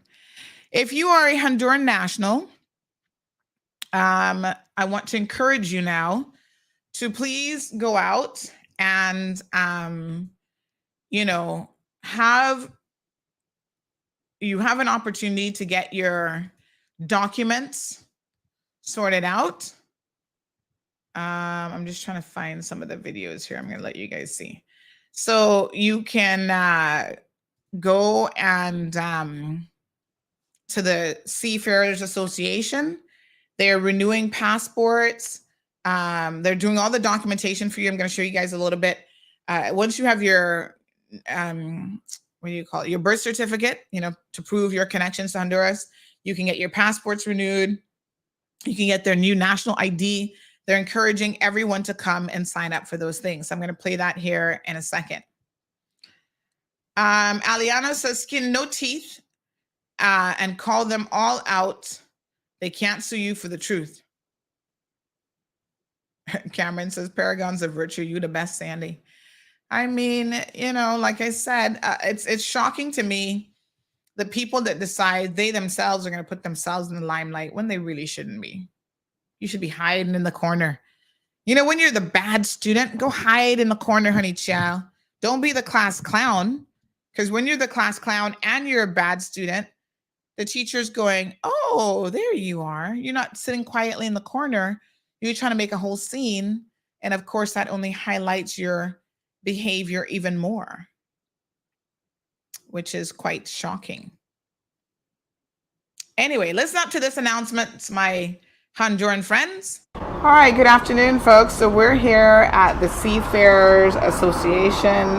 This is located, their building is right off of Victory Avenue in Prospect, very central location. We're here to update you guys on some very important information for the Honduran community. So we're here with the Director for Foreign Affairs. I think I've gotten that correct. Good afternoon. You're right. Yeah, absolutely. So, yeah, good afternoon. Yes, let everyone know who you are and what is going on here at the Seafarers Hall today and over tomorrow as well. Yeah, first of all, it's a great pleasure of mine to be able to address the kind people of Cayman. I'm the Director of Foreign in the Foreign Ministry of Honduras. I'm the Director of Consular Affairs. And what we're doing this time is our first time actually doing this process of enrollment for Honduran nationals who are either living, working in this island nation, in Cayman. And this is our point, to be able to provide Hondurans with an identification document as well as passports. And also like the traditional consular council documents and services, to be able to provide them in situ. Right. When did you arrive on island and how long will you be here for? We arrived about 2 days ago. Okay. And our mission here will be throughout the end of the week. We'll be here until Thursday, actually. So today is Sunday. People can come out until 7 p.m. this evening? Right. From 7 in the morning to 7 at night. Yes. And you'll be here again tomorrow as well. We'll be here, tomorrow's Monday, that's correct. Yeah. We'll be here tomorrow. Tuesday, we might take a small break. Yes. But then again on Wednesday and Thursday. Okay, at this same location or? The same location. The same location, yeah. All right. I would like to take actually the opportunity to thank the authorities of Cayman Islands for their hospitality, their cooperation, their tremendous help in assuring the success of our mission. Okay. Now, just for anyone who may not be quite as fluent in English, can you tell us all of that in Spanish, please? Claro. Ya bien, desde el principio. Alexander Lappenberg, soy director de Asuntos Consulares y Migratorios del Ministro de Relaciones Exteriores de Honduras. Hemos iniciado en Isla Cayman un proceso de enrolamiento y de pasaportes para nuestros connacionales en Gran Caimán. Es un proceso en que entregamos el documento de identificación nacional, pasaportes y demás servicios consulares. Okay, very good. So everyone, please come out. Is there a contact number or maybe Facebook page if people have any questions that they could reach out to, or is the best way to reach you really just to come here? Sorry, can we take a little break? Yeah, so just, can they reach you through any phone number, contact number, or Facebook accounts? Yeah, we have here our friend of mine from the island. Come on in. I'd like to introduce him as well. Yes. He's part of the committee who has been helping us arrange all this from the beginning. It's been a process en español todo esto. That's fine. Do English and we can negotiate. El número de contacto. I got you thinking in Spanish now. That's okay. Right. No worries. Thank you, Director. Good afternoon, folks. So, again, as the Director's already stated, we're here obviously assisting the Honduran nationals that live and work here. Those who have been here for a very long time and would like to reinstate their Honduran national documents. So your national ID card and passports, for those of you who want to renew your passports. So that process is being carried out. We've gotten started since yesterday afternoon. We're going to be here all day tomorrow again. We're here till 7 tonight. We're going to be here till tomorrow evening at 7 again. We're going to be back on Tuesday till 7 again. And we may be skipping Tuesday, my apologies. And we're going to be back on Wednesday and Thursday. Yes. So you have... All right, folks, let me, okay. There's a signature pad. Yes, so... Okay. So, folks, we're actually inside of the hall now. As people can see, they're well organized. There is, several seating areas. There's lots of room, so you can still come out and sit down in the waiting area. When people walk in, where do they go to first? So basically, when people walk in, there's an information table set up on the left and the right. Yes. And that's easy to identify once you come in. You'll actually see people seated facing the entry. Once you've gotten any information needed, you will be kindly directed to take a seat either on the left or on the right. On the right, you will be first processing your ID cards. Once you process your ID cards, you can then go back to the table at the back where you can print any copies needed in order to then go on and process your passports. After which you will be seated on the left side of the room. Okay. Next stop would then be entering this room where your passport, pictures, and further documentation will be processed and sent off to the central system in Honduras so that those passports can be printed and those passports will be sent back. We will be advising when these passports are set to arrive. Once they're here, we will happily come back again. We'll let you know where you can come and collect your passports. So they have the ability here to take photos. Do they have any fingerprinting facility as well? There's a signature pad.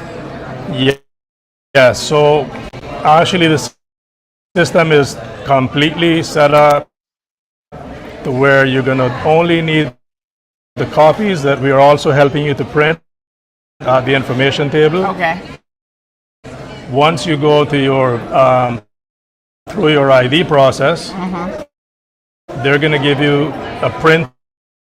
That printout, along with your other copies that we're going to kindly help you with here, you would then bring them to the passport office, let's call it, and they would then process everything. So pictures, no need to take any pictures, no need to take any other documents. We're going to help you with everything here. Yeah. Wow. We're really working hard to facilitate things, so just come on over, and if there's something we can't help you with, we're going to take note of it and see how we can work on bringing about a solution in the future. Okay, and then my apologies for the video quality. It was a little bit choppy, but essentially, as you can see, you're able to go this week. They're going to take tomorrow off, but today it's 7 a.m. to 7 p.m. You're able to go to the Seafarers Hall there off of Victory Drive in Prospect, and the Honduran nationals, both the local committee, as well as they have some officials from overseas from the immigration office there in Honduras, the National Institute of Migration. They're prepared to assist you with obtaining any sort of documentation that you might need, including your national ID. Like I said, there's a new national ID. All of this, they have said, is made possible by the new female president, Madam Xiomara Castro. And so she started, this is but the first ever that they've had this available in the Cayman Islands, and they're looking to do it across, other countries and so forth as well. But there's quite a number of upwards of maybe 10,000 Honduran nationals in the Cayman Islands who can take advantage of these services. So, now in their country, somebody was telling me to even go to the bank and withdraw your money and all this kind of stuff, you have to have that national ID card. Y'all paying attention to what the rest of the world is doing? So people can now go and get their new national ID card, renewal of passport. So maybe you've been here a really long time and your Honduran passport has expired and it's beneficial for you to keep that up to date. Go in and see them. Take your birth certificate, take your government issued ID, and they'll be more than happy to facilitate and assist you with the process going forward. So they're capturing all of the information, fingerprinting people, taking photos, whatever information they have to collect. They have, if they need to take photocopies and notarize your stuff, all of that expertise is on hand there at the Seafarers Hall. So you're able to do all of that, and then they will process the passports and so on in Honduras. And once they are printed and they're ready, and the national IDs, then they will arrange another session for the collection of those documents. I think this is a good thing. It's certainly helpful to the Honduran community here. So go check it out. They're going to take tomorrow as an off day. So in terms of the schedule, they're there today, 7 to 7. Tomorrow will be an off day. And then Wednesday and Thursday, are they there on Friday? Let me just double check the agenda here. So Wednesday and Thursday, they're going to be back there again. Yes. So that's the schedule. So check it out. There you go. They started on Saturday. We went by yesterday, so that video was from yesterday. And then they've got Monday, they're there. Tuesday, taking a break. And then Wednesday and Thursday, they're back there from 7 a.m. until 7 p.m. So please go and check that out. Mm-hmm. Did you guys see this man help us find a thief? When you take money that isn't yours, or you don't pay for services that you're supposed to pay for, believe me, it's theft. I don't know what y'all want to be calling it, but that's what it is. Miss Brenda says now all of the so-called and now all of this can be afforded, and organized for Hondurans here, but it's impossible to accommodate Caymanians in Cayman to obtain U.S. visas, etc. Well, it's the Honduran government that's doing this. It's not the Cayman Islands government that's doing that. It's their own government. And they said that their president has given them a mandate to get this done. So the Seafarers Association, I'm guessing, provided the facility. I don't know if they're renting it from them. Maybe they're renting it out. I don't really know. And it's the Honduran community. They have a local community here. You can find them on Facebook if you're Honduran. And all of those people are the ones who are organizing it. They just took the courtesy of, I think the government facilitated them with giving them visas to be able to come into Cayman, and obviously the permission to come. Other than that, they're doing this on their own. So good for them.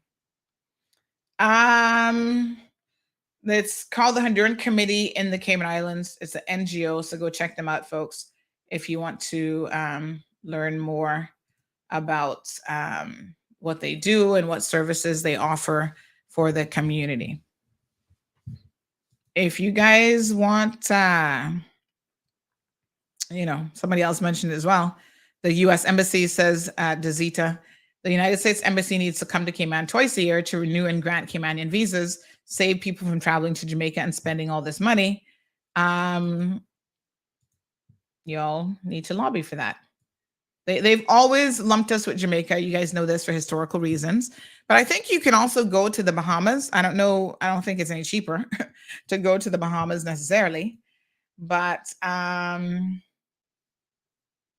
yeah, it is what it is. But yes, a hot mess. Continue to lobby your MPs for this sort of thing. Anthony, good morning, says, when I refer to expats, I mean all of them too. I must have missed the message. I'm not sure what you were referring to them about. Miss Vernita says the embassy used to come here. I'm wondering why they can't come back again. I don't know. Oh, Anthony says reduce immigration numbers, and I mean all nationals, rich and poor alike. What is that supposed to do, Anthony?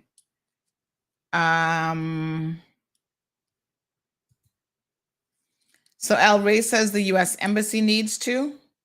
Yeah, I don't think the U.S. Embassy is quite. I'm not so sure that they are impacted by probably much of what we think about anything, to be honest. But I will certainly ask the powers that be. And we can see from there what they say. All right, speaking of passports, if you are a Caymanian, you know that we don't even print our own passports. Again, there's little that we do because we're not a sovereign nation, unlike countries like Honduras. Let's, talk about the fact that there's a looming strike that is coming up in the UK. Honey child, I'm so glad I got my little passaporte submitted for my daughter. She had to renew her UK passport. So the UK passport office is looking to strike. Hot tamales, as Hondurans would say, que planchera. Here we go. 5 weeks. You better hurry up and get it in and see if you can miss that deadline. So you may face delays now because of this pending strike. They claim that they're going to be striking for 5 weeks over jobs, pay, and work conditions. The Public and Commercial Services, PCS Union, warned of delays to applications and the delivery of passports in the run-up to summer, as more than 1,000 members working in passport offices in England, Scotland, and Wales will take part in the action from April the 3rd through May the 5th. So they've listed all the different areas: Durham, Glasgow, Liverpool, London, Newport, Peterborough, Southport. They're all going to go on strike, honey child. And then there's some in Belfast that are going to do so from April the 7th. So do remember that the Cayman Islands does not print its own passports, not at all, not even the Cayman passport. So be prepared accordingly. Let me do a quick shout out. We have a listener to the program, Danny Pascal. Good morning, honey chow. Good morning, Miss Danny. You guys continue to tell me, your children in particular, are so tickled pink by some of the things that I say on the program. One person said to me that their 8-year-old, my tweetum, how cute is that? This person says, so my 8-year-old used the term hot mess a short while ago. I asked her what she knows about a hot mess and where she heard that term. Her response, while looking me dead in the eye, Sandy Hill. She always says hot mess. I didn't even think she was listening. You see, these children be listening, honey chill. I had to laugh really loud. Your influence, even my child, keep doing what you're doing. Now she's telling everyone what they like in the house and being brutally honest about it. I've got tears running out of my eyes, laughing so hard. Woo, honey. That young lady, only 8 years old, is giving her family members a dose of the cold hard truth. Yeah, now that's a hot mess. Speak your mind, young lady. Just be respectful, but speak your mind. All right, so let me give you all the scoop now. So let me see here now. Oh yes, a government official has responded in the civil service. Says, good morning. We have made that request repeatedly. The request that Dazita said about the U.S. Embassy coming here. They have made it, but no approval thus far. So remember, we can't make demands on the U.S. Embassy. If anything, they make demands on us and they tell us how it goes. So just a point of clarification, it's not for a want of us asking for it to happen. It's the U.S. Embassy saying, take your little self to Jamaica and relax, or the Bahamas. Those are the only two that are available in the region. So I don't know, my dear child. Oh, is the radio still bad? This Chuck is saying that the radio still sounding kind of bad. Oh. Huh. All right, let me try. Yeah, okay. Let me try disconnecting the radio. Give me 1 second. I don't know what's going on today. I think I'm on Logic today. Now let me double check. I can't blame Flo for this. Nope, it's Logic. I think it's something. I'm beginning to wonder here. You know. All right. Let me just refresh this connection. Yeah, I don't know what's going on. I don't know what's going on. All right, let me reconnect, honey chew. All right, hopefully that's better. Yes, morning. Okay. So anywho, so yes, it's not for lack of trying, but you know, there are certain things that come with us not being a sovereign nation.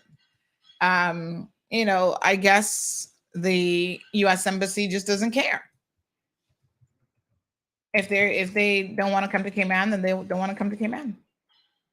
It is what it is. U.S. embassies and consulates. Let me see. Intense armed conflict between states, governments, societies, How you? Paramilitary. Excuse me, Siri. How you get into this conversation? Nobody wasn't talking to you. All these devices be trying to talk to me. Okay. Worldwide caution issued. Oh, honey child. Poor U.S. Oh, phone call. Good morning, beautiful caller. How are you? Good morning, beautiful host. And how are you? I'm good. I know I'm supposed to call you, honey child. I kind of forgot. That's okay, honey child. I will call you after the morning show. I can wait. Thank you. Listen, I am calling regarding the little mention there of the U.S. Embassy. Yes. Because you know that touched the nerve with me. Oh, okay. And yes, absolutely. And I am going to say something that a lot of people listening, following, are not going to like.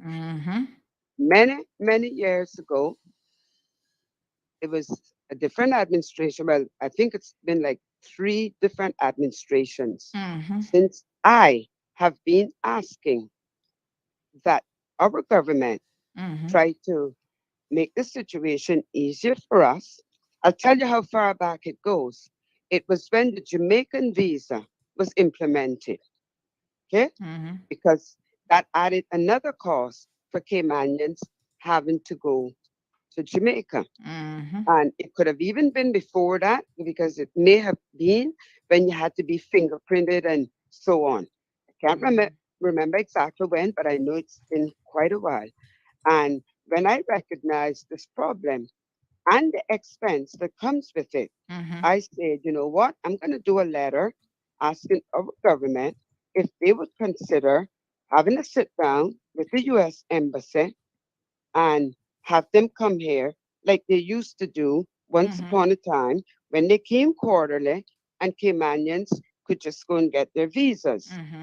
And well, actually, I was going to make a public statement about it.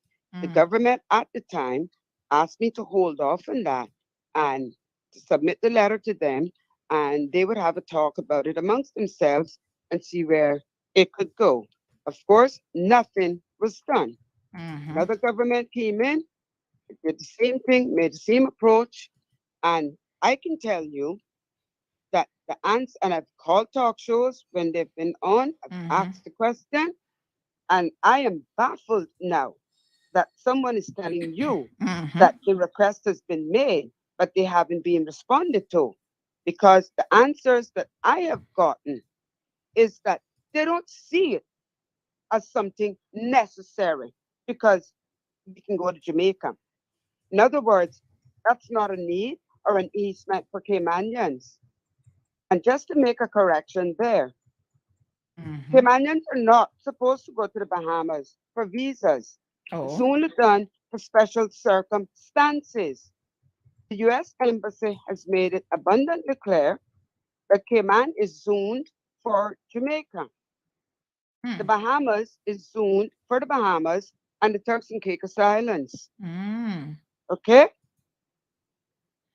I experienced a great loss when people were going to the Bahamas because I decided, and they were saying it was so much easier and less hassle, blah, blah, blah.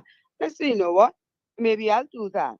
So I went ahead, got myself all ready to go to the Bahamas to have my visa renewed. And 4 days before my departure time, I was written to by the U.S. Embassy telling me that I needed to reschedule my appointment and go to Kingston because Caymanians are zoned for Kingston, not for the Bahamas. So don't go to the Bahamas. Okay? Bought my ticket and everything. Needless to say, it was also a financial loss. Wow. And then again, I got back on this thing asking, please consider doing this. And I am never going to accept that it is not possible. And for those of your listeners who might find this boring, because this goes back in our history, a lot of people get waivers to go into the United States. They probably don't even know how that came about. But when this island had probably around 10 or 15,000 people, Mr. Ormond Panton, our great, great national hero, he approached the United States and asked them to consider coming here to grant visas.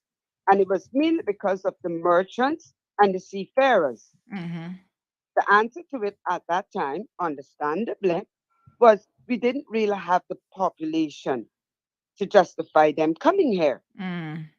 But what they did, he sat down with them, they had a talk, and they agreed they would take it to the floor of the Senate in the US. And you can actually find that video on YouTube where it was discussed that what they would do, because remember, Caymanians now had to take a boat to go to Jamaica to get this visa to go off to sea. So they had this discussion and they agreed that what they would do in lieu of that visa and all of this travel and stuff, they would grant a waiver to Caymanians. And we are the only country in the world that gets that. And as you have said several times, we're not a sovereign country. Yes, we all know that, I believe.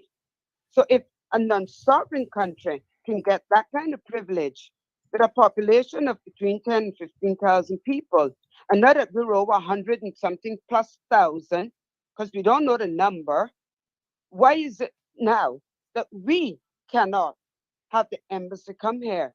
The Bahamas had them come there long before their population had reached 70,000. So this cockamamie story about asking, they're not responding, I'm sorry. I don't know who else is buying it. I'm stating very clearly this morning, I am not. And unless somebody can show me in black and white that that is what the response was that they got, then please don't insult my intelligence. If a little bit of effort was being put into anything that would benefit Caymanians, life would be so much easier for us here. So much easier. And there's another side to this story. You can spend all of this money having to obtain a Jamaican visa to enter Jamaica for one purpose, just to go to get your visa or hopefully get approval. Not talking about hotel expense, the application expense, transportation expense, and everything else that goes with it. And you can be refused. Okay? I've seen that happen. Then they brought in this thing that if it was only for renewal, you could just send your passport. That's not the case either. maybe for 90% of the people. But again, they have the right to say, no, we want an in-person interview. So it goes back to square one. If you don't have another passport and you can travel into Jamaica on, you got to go get the Jamaican visa. You got to pay for a hotel. You got to buy a ticket, transportation, and everything else to go there, get in the line like cattle, because that is what it's like, and be talked down to, because that's how they treat the Jamaicans. And I ain't asking anybody this because I've witnessed it several times. And your passport being a different color than any other passport in Jamaica, and they're still talking to you as if they're talking to one of the Jamaicans until some bell clicks somewhere and they suddenly realize, oh, you're a Cayman citizen. So all the bristles and the tails go down. Friendly dog now, wagging. Okay? And then I told you the story already. And in the unfortunate instance, your visa is granted and your passport is lost. Okay? So please don't tell me that something cannot be done about it by way of our government. I do see your question in the comment section was, when did I ask? I asked this morning in real time. No. I didn't say, I don't mean that. Let me ask my question to you now. Okay. My question was not directed to you. Oh, okay. My question was asked. Oh, when did they last ask for permission? When did they ask? I'm not talking about last. When did they ever ask? That's what I'd like to see. But publicize that. I am just insulted that our government can get on board with everything nonsensical, things we didn't ask them for, things they didn't campaign on. How about just sitting down and remembering the promises that were made? Yes. The people and let me clarify that these are not elected officials. This is actually the deputy governor I'm speaking to. So it's not an elected official. It's the deputy governor, because he deals with a lot of these matters. And he has said that they have asked repeatedly, but no approval thus far. He says it's not easy. It must be done at the embassy level. In relation to someone saying, why can't we just go through the Miami office to kill two birds with one stone? He said it's not that easy. It must be done at an embassy. So there you have it. I'll ask for more details of when and see if we can firm that up. I'm going to say again, this, in my opinion, is a matter at the national level. Oh, I've got an answer for you already, honey. Chia. 1 second now. This is one thing I like about France Madison. He can get to you real fast. 1 second. I'm just going to join another caller, but I'm going to ask them to hold on until Miss Brenda's finished. But I tried to join so that you guys can, it says unable to switch on with you. So he says that we asked last year, we need to understand that the U.S. does not go to countries to issue visas. We have a visa waiver program that is the envy of many countries. So I just gave the history on that. And I beg to differ that the U.S. does not go to other countries to issue visas. They have the embassy in Jamaica. What is that they're doing? They have one in the Bahamas. I guess his point is that's a full embassy. Huh? I guess his point is that's a full embassy. So they'll set up embassies, but they're not. Then how about setting one up here now? We are overpopulated. The excuse cannot be now, or the answer cannot be now, that we don't have the population. Okay? That was acceptable when we had 10 or 15,000 people here. Now we have I think we can all agree on that one. Mm-hmm. And if anybody's confused about it, look at the cars on the road. Got one driver per car. Count the cars. Takes people over 2.5 to 3 hours to get from Bordentown into Georgetown, because the traffic is bumper to bumper from 5:30 in the morning until 9 o'clock. All right, Carl, I've got 2 more people on the line. Leave me there with those comments. Okay. Thank you so much. Appreciate it. So hopefully we can get some more answers as we continue the discussion. Caller number 2, good morning. Good morning. I cannot be long. Good morning to everyone, but Good I have a morning. question since Franz Manderson is already on the line. I traveled to Jamaica. Well, he's this not on the year with line, all... but he's responding to my queries, and I'm Okay. asking. Well, this is another query I need Uh-huh. answered. I traveled to Jamaica this year with all 4 of my kids and had to pay for visa for each one of them. Mm-hmm. Why is that when children and elderly come into Cayman, the visas are free? I Well, need that we addressed. discussed this before, and I can tell you exactly why that is. So this isn't rocket science. When Cayman put a requirement in place post Hurricane Ivan, that Jamaican visas were required for Jamaican nationals. There's a few exceptions. There's like an elder category. There's one for children under a certain age. Jamaica quickly reciprocated the visa requirement just to be nasty, quite frankly. What I find to be quite interesting is the fact that at no time did, because since then we have made adjustments like the exempt categories, the elderly and the youth and whatever. Jamaica has never adjusted it for any of our people. I think that what they did was they did it initially to just be nasty. It was a tit for tat situation. And then they realized how much money they're making off of Caymanians who are going to Jamaica and having to get a visa in order to travel to Jamaica. So what I would suggest is one of two things. And so I don't see them giving it up. The other thing that I understand is, quite interestingly enough, Jamaica has been trying to put pressure on Cayman to drop the visa requirement completely for Jamaicans coming into Cayman. Imagine the audacity of the Jamaican government. So this isn't something you can put on our government or our people. The thing I will say is people like Chris Saunders, even Kenneth Bryan to a large extent, McKeeva Bush, they love to go to Jamaica and they love to be up in the face of these Jamaican politicians. I want to know, of all the conversations they can sit down, even our Minister of Agriculture, we're inviting, and I'm not saying there's anything wrong with this, we're inviting Jamaicans to come here. Let's talk about agriculture. Let's talk about this, opening up the discussion in both directions. How about y'all open up this discussion about this visa issue, where children and elderly coming from Cayman going to Jamaica should not be subjected to having to get a visa? Well, all I know, Cayman needs to start charging them because it's not fair. They should reciprocate it. Fair. But yes, ma'am. In typical fashion, our people will bend to the pressures of others, and they're not bending to the pressures of Cayman. Y'all need to grow some balls now. Okay.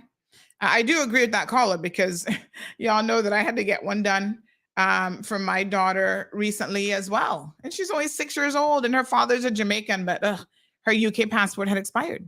So in order for her to go when we went over the holidays, she had to get a visa. So, the woman here was very, very nice at the Jamaican consulate office here in Cayman. And she said to me, oh, you can get her Jamaican passport. I was like, honey, child, 2 passports is enough. We don't need no more passports around. Yes, so. Good morning, caller. Welcome to the program. Good morning. Hi. And I'm sorry to have to call back. Mm-hmm. But I just want to say something, Sandra.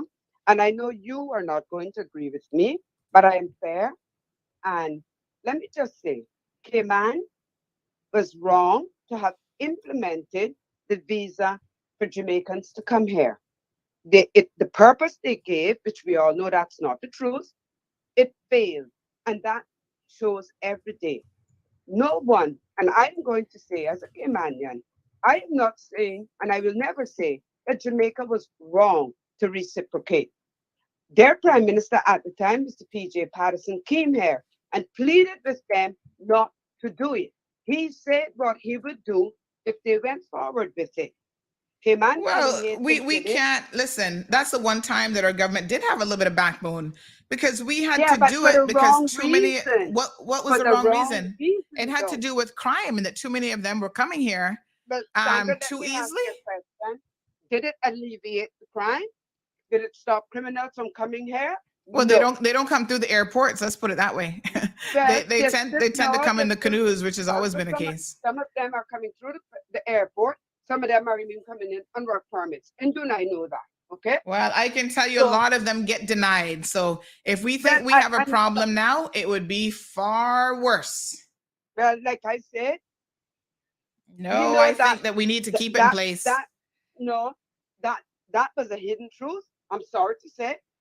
That was done for a whole different reason. What was it? What was the reason that you believe it was done?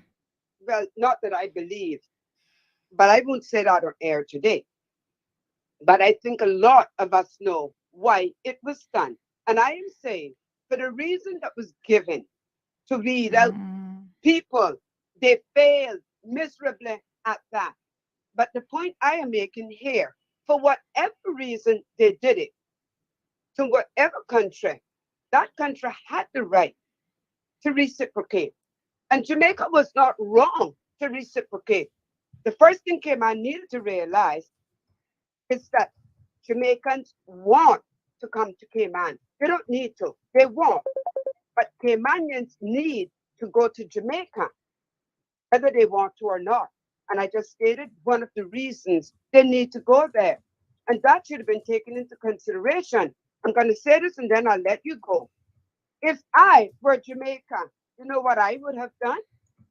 Every Caymanian that landed in Jamaica, I would have turned them around on the next flight until Cayman realized your people need to come here. My people don't have I would not agree with that one bit, Miss Brenda. You're absolutely right. Because Jamaicans need to come here too. Over 50% of our population are Jamaicans on work permits. So to say that they don't need to come to Cayman, I don't agree with that. No, they don't need to come here. They want to come here. Well, there's a need in there for economic. No, there's a need there for economic prosperity. Where else would Jamaicans be going if they weren't coming to Cayman to work? I'm just saying. We've made it fairly easy for them to come here. And my point is, they want to come here. But that's a need. That's an economic need. They want to go other places. And in fact, there's some Jamaicans who would tell you that they don't even really want to come to Cayman. If they had a choice to go somewhere else with the dollar value and be able to make the money that they can make in Cayman, they wouldn't come here. So I don't think it's a want. I think it's a need. Sandra, anything that you can live it out is a want, okay? So, like I said. Well, then I don't know why they're paying for work permits. I don't know why some of them are putting up with abuses. Somebody was just telling me about a woman who came here and the employer canceled her work permit. Or I don't even know if she canceled the work permit, but she has no work for her. And she's out there selling her body in the streets of Cayman, prostituting in order to remain in this country. That don't sound like a want to me. Why would you go to somebody else's country and want to sell your body to be able to stay there? And that sounds like desperation. No, again, I'm going to say that's a want. That's not a need. No one needs to sell their body. That's a decision you make. You want to do it. All right, leave me there. But are very desperate here too. I appreciate it. All right, thank you, my dear. All right, I do not agree. I think most people migrate because of some sort of a need to do so. Even myself, when I went to the United States of America, I was a 9-year-old child. I didn't have much of a choice, but I was going there to better my education and better certain opportunities. Caller, good morning. Welcome to the program.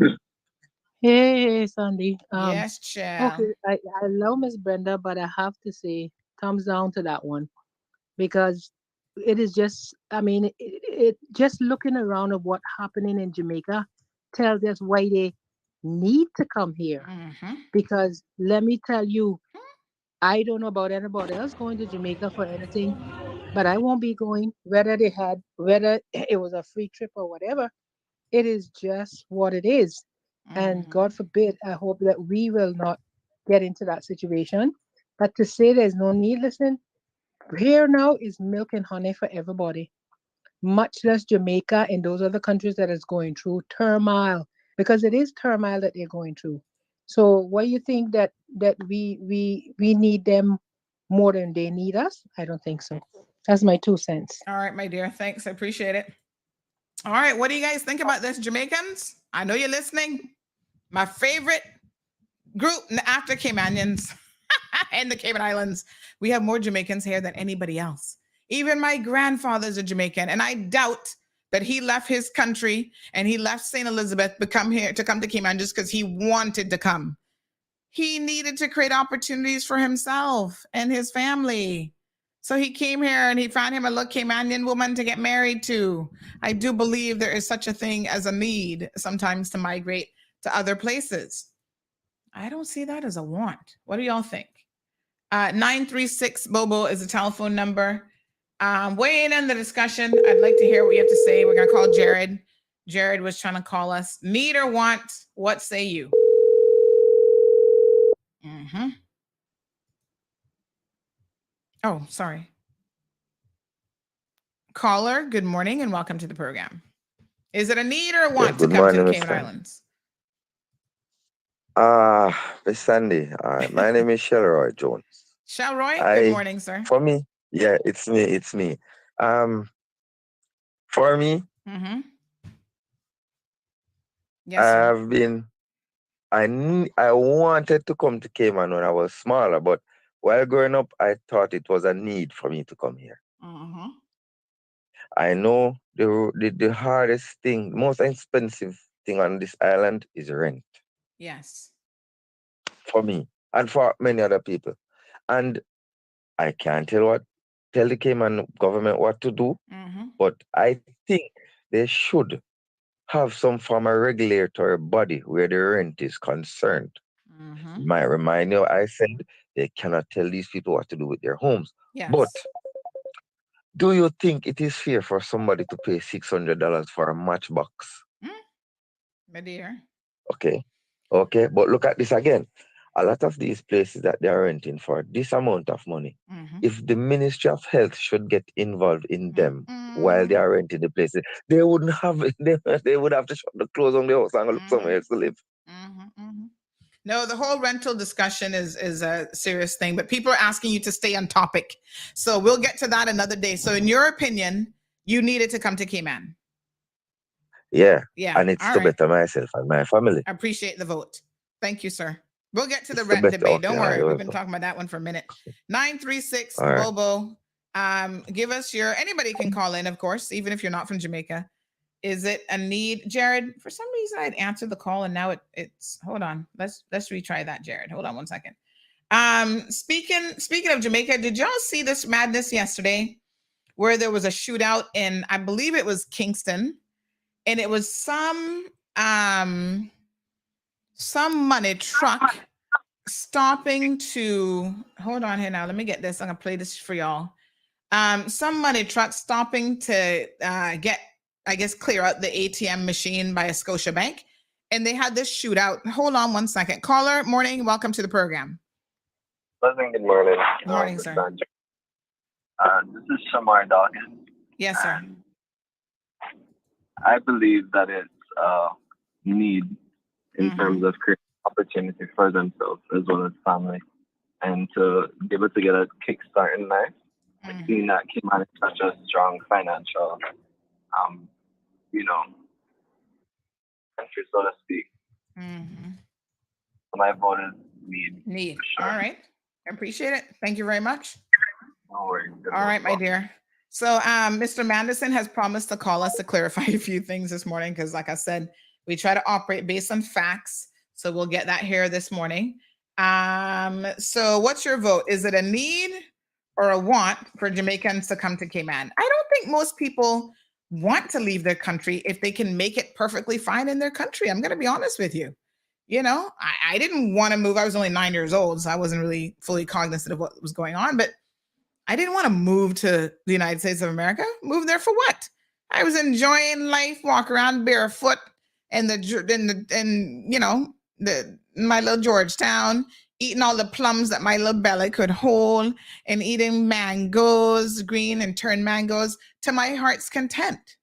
Why would I move to America? Because of opportunities. And I needed those opportunities. I needed to better my own life.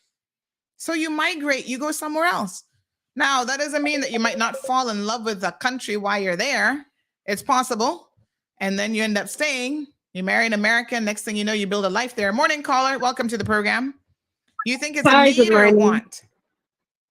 Well, my vote is for need because when I was back in Jamaica, I have 2 kids there. I have a child now in Cayman Island. And to be honest, it was really, really difficult for me there. Yeah, especially when you have to leave children, right?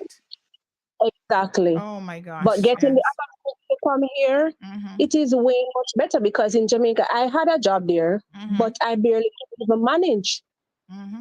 But getting the opportunity to come here in Cayman, it's a little better. I can provide for them. I can right now. I have my big daughter. I sending my big daughter to college right now. I could not do that in Jamaica, and I still have a little daughter in primary school. And even though here is so expensive with a certain stuff like rent and the bills and all these things, I can tell it because it is way much better than in Jamaica. Trust So me. even though it's more expensive to live in Cayman, you still find that it's still better. It is way better than to live in Jamaica. Trust me. So my vote is need. It's a need. Thank you. I appreciate it. Yes. All right. Very good. So folks, those of you who are in the situation, you're in a better, I like that she talked about the fact that she's a mother. And I mean, I cannot imagine, but again, sometimes you have to make these sacrifices for your children to give them a better life. She said, look, now she has a child who's going to university. So it's a need. Any other votes? Give us a call, 936-2626. Don't forget you can call on the WhatsApp as well and cast your vote. Is moving to Cayman, was it a choice for you in terms of, did you see it as a need or a want? Siobhan says it's a need. Miss Darlene says exactly, that's got to be a good reason why there's got to be a good reason why we relocate. And Mr. France is going to give us some clarification on why we put the visa system in place. And we have to remember when we put it in place, what was happening at the time post-COVID as well. Yes, there was a need for that to be put in place. So Moya says it's a need, just like so many of our Caymanians and the younger generations are leaving to the UK because it's a need. And you know what is interesting too, Miss Moya? Remember our seamen went off to sea, and that was a need. They didn't go off to sea. I sit down. I did another interview this weekend. Folks, I'm sitting down with these seamen and women, and it was a need for them to leave Cayman, to go on the high seas and to travel all over the world, not because they want to take a vacation, see the world. They were out there doing very dangerous work in order to make a decent living, to send money back to their families. That was a need. Caller, good morning. What do you think? Need or want? Good morning. Morning, ma'am. Yes, my take on this is a little bit different, and I'm glad that you have this topic today. I was born in Jamaica, but I've lived in the United States for 60 years. Wow. Married to an American. And I came over, this is the second incident I've had. I came over from Jamaica last week, 2 weeks ago on a Friday, because I was over there dealing with my dad's estate. He died. Okay. Oh, I'm sorry to hear that.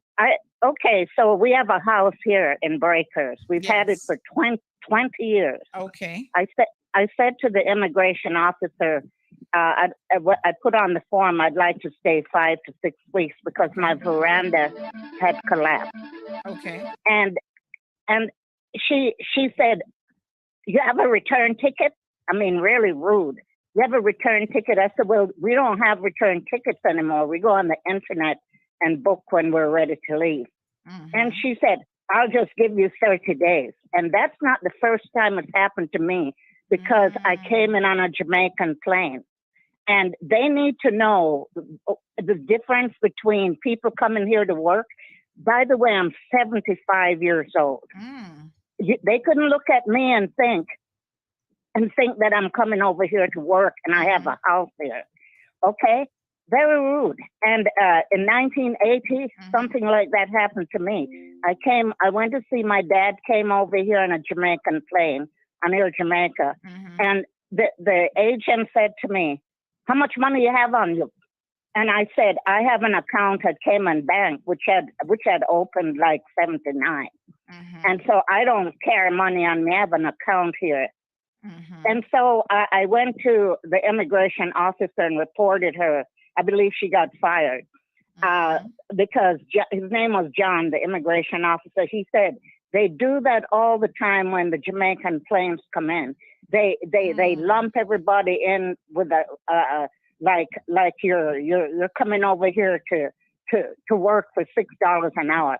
I mean, I was an executive somewhere else when I was working, and just because I have dark skin and come off of a Jamaican plane, my husband is white. He came in this last Friday from Denver. We live in Denver, Colorado. Yes, ma'am. And he said to the agent when he came in, we have some work to do on our house. She gave him 6 weeks. But because I came over from Jamaica and he's white and he came in, he has 6 weeks, and she gave me 1 month. And I think they need to change that. There's racism here in Cayman against people that come from Jamaica and have dark skin. Okay? Wow. They need to change that. I'm very angry, and I'm planning to go see the top immigration officer. They need to change that situation, because my uncle, David West, came to this country in the 50s and built up some of those hotels on 7 Mile Beach, London House and a Galleon and all of those. And I've been coming here since 72. And I was an executive with the airlines, with United Airlines. And I sent a lot of people to Cayman where nobody knew about Cayman. And I've spent money over here because I rent a car every time I come, and I go to Foster's, I go to different stores, I spend money on the island. And I refuse to be treated like this anymore at my age. You know, just because of the color. When was it that you came in? What flight was that? Yeah, Cayman Airways from Jamaica 2 Fridays ago, 2 weeks ago on a Friday. And the girl was very rude. And I mean, just because of my age, she should be more respectful. You know, if my husband is white, as I said, and he came in this last Friday, nonstop from Denver, and not nonstop, but he came in, and he said to her he'd like 6 weeks because, you know, we had a lot of damage from flooding last year. And she gave him 6 weeks. And she gave me 1 month because I came off of a Cayman Airways plane. They are there's an undercurrent of racism here, and they need to stop that, because Jamaicans came over here and they built up this country. Yes. Remember when my uncle told me there were mosquitoes killing cows in the old days, stopping up their noses, and he was instrumental in helping to build this country. His name is David West, and my cousin works for immigration too, Philip West. And all of my people here have good jobs. My cousin Peter Young, Sammy Young, nobody's here living off the government. And for me to be insulted like this twice, I'm very upset. And I'm not gonna stop. Have you thought of filing a complaint with the head of the CBC? Mr. Charles I'm going. Yeah, my cousin Philip gave me his name, and I am going to see him before I leave here, because now I have to fly back to Denver and then come back in so I can fix my veranda. I mean, I want to supervise the fixing of it. Now, Cayman must do better than that, because they should remember where they came from and stop looking down on Jamaicans, because I didn't look like a maid or a gardener coming into work. Cayman immigration needs to know the differences in people. And you were still traveling on a Jamaican passport? I did to Jamaica, and so, but with my age, and I wrote down I have a house here. I've had it for almost 22 years now. And most I see most white people on the beach, on 7 Mile Beach. They'll say they're here for 3 months or for the whole winter, and they're gonna tell me that no, I'll give you 1 month. I've got an account here, and I'm not living off the government, and I'm not coming into work. No, I'm really upset, but I'm glad you had this topic today. Thank you so much. Thank you very much. I appreciate it very much. Goodbye. And I appreciate that. And I tell you what, folks, she has opened a can of worms this morning, because a lot of you or agreeing with her. Good morning, caller. Okay, good morning. Yes, ma'am. Okay, Miss Sandy, good morning. And good morning to your listening audience. Yes, thank you so much. Audience. Okay, my take on the want and need for Cayman. I came here 2002. First, what I was doing in Jamaica, I could have stayed there and do my thing. Okay. I was a root theater actress. You know, like Juki Jam them and Oliver them. I play with them. Okay. I've gone to Canada to do play. I've gone to Miami to do play. At the time when I came to Cayman, I had a US visa. However, I came to Cayman because of Anne, that drive bus, and Roy, the driller. They put on the play, and I came here. And it was, like those people were so nice to me. I go back home. After I go back home, I left and I go to Canada to do a play. I go back to Jamaica. And then I contact Roy. I say, I would like to come back to Cayman because I really kind of like the atmosphere and all of that. And I came here. We didn't need no visa at the time. So then I came here. I never, ever work a 9-to-5 job in all my life in Jamaica because I was just like this actress who go parish to parish, place to place to work. I had 6 children that I was mother and father for. Yes. So when I came here and I get the first job, which was something that I love, cooking, it was in a restaurant. I won't name the restaurant. I kind of started loving it. And I'm like, okay, I'm going to stay. And I stay. I've been here ever since. Yes, I go home and roll over. I come back. I have never, ever in my wildest dream think of applying for residency or status, whatever it is. I'm not interested. I just stay here and I work. Of course, I find it, kind of better in terms of me handling my children. I give all my kids, except for one, the opportunity to come here if they want to work, because it was no visa.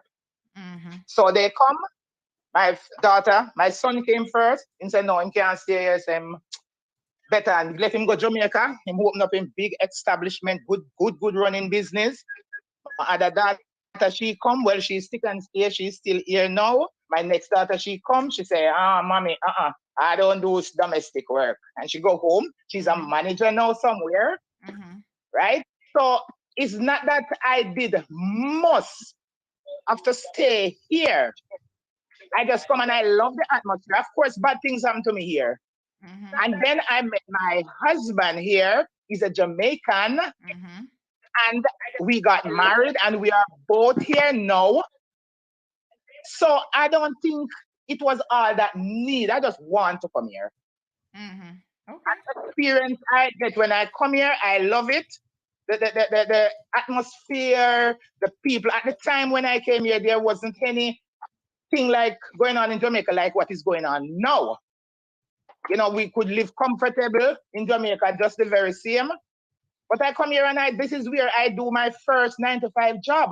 I didn't know anything about going out and work. I was a hustler. I sell a Coronation Market. I run my own little store. So I don't make my money.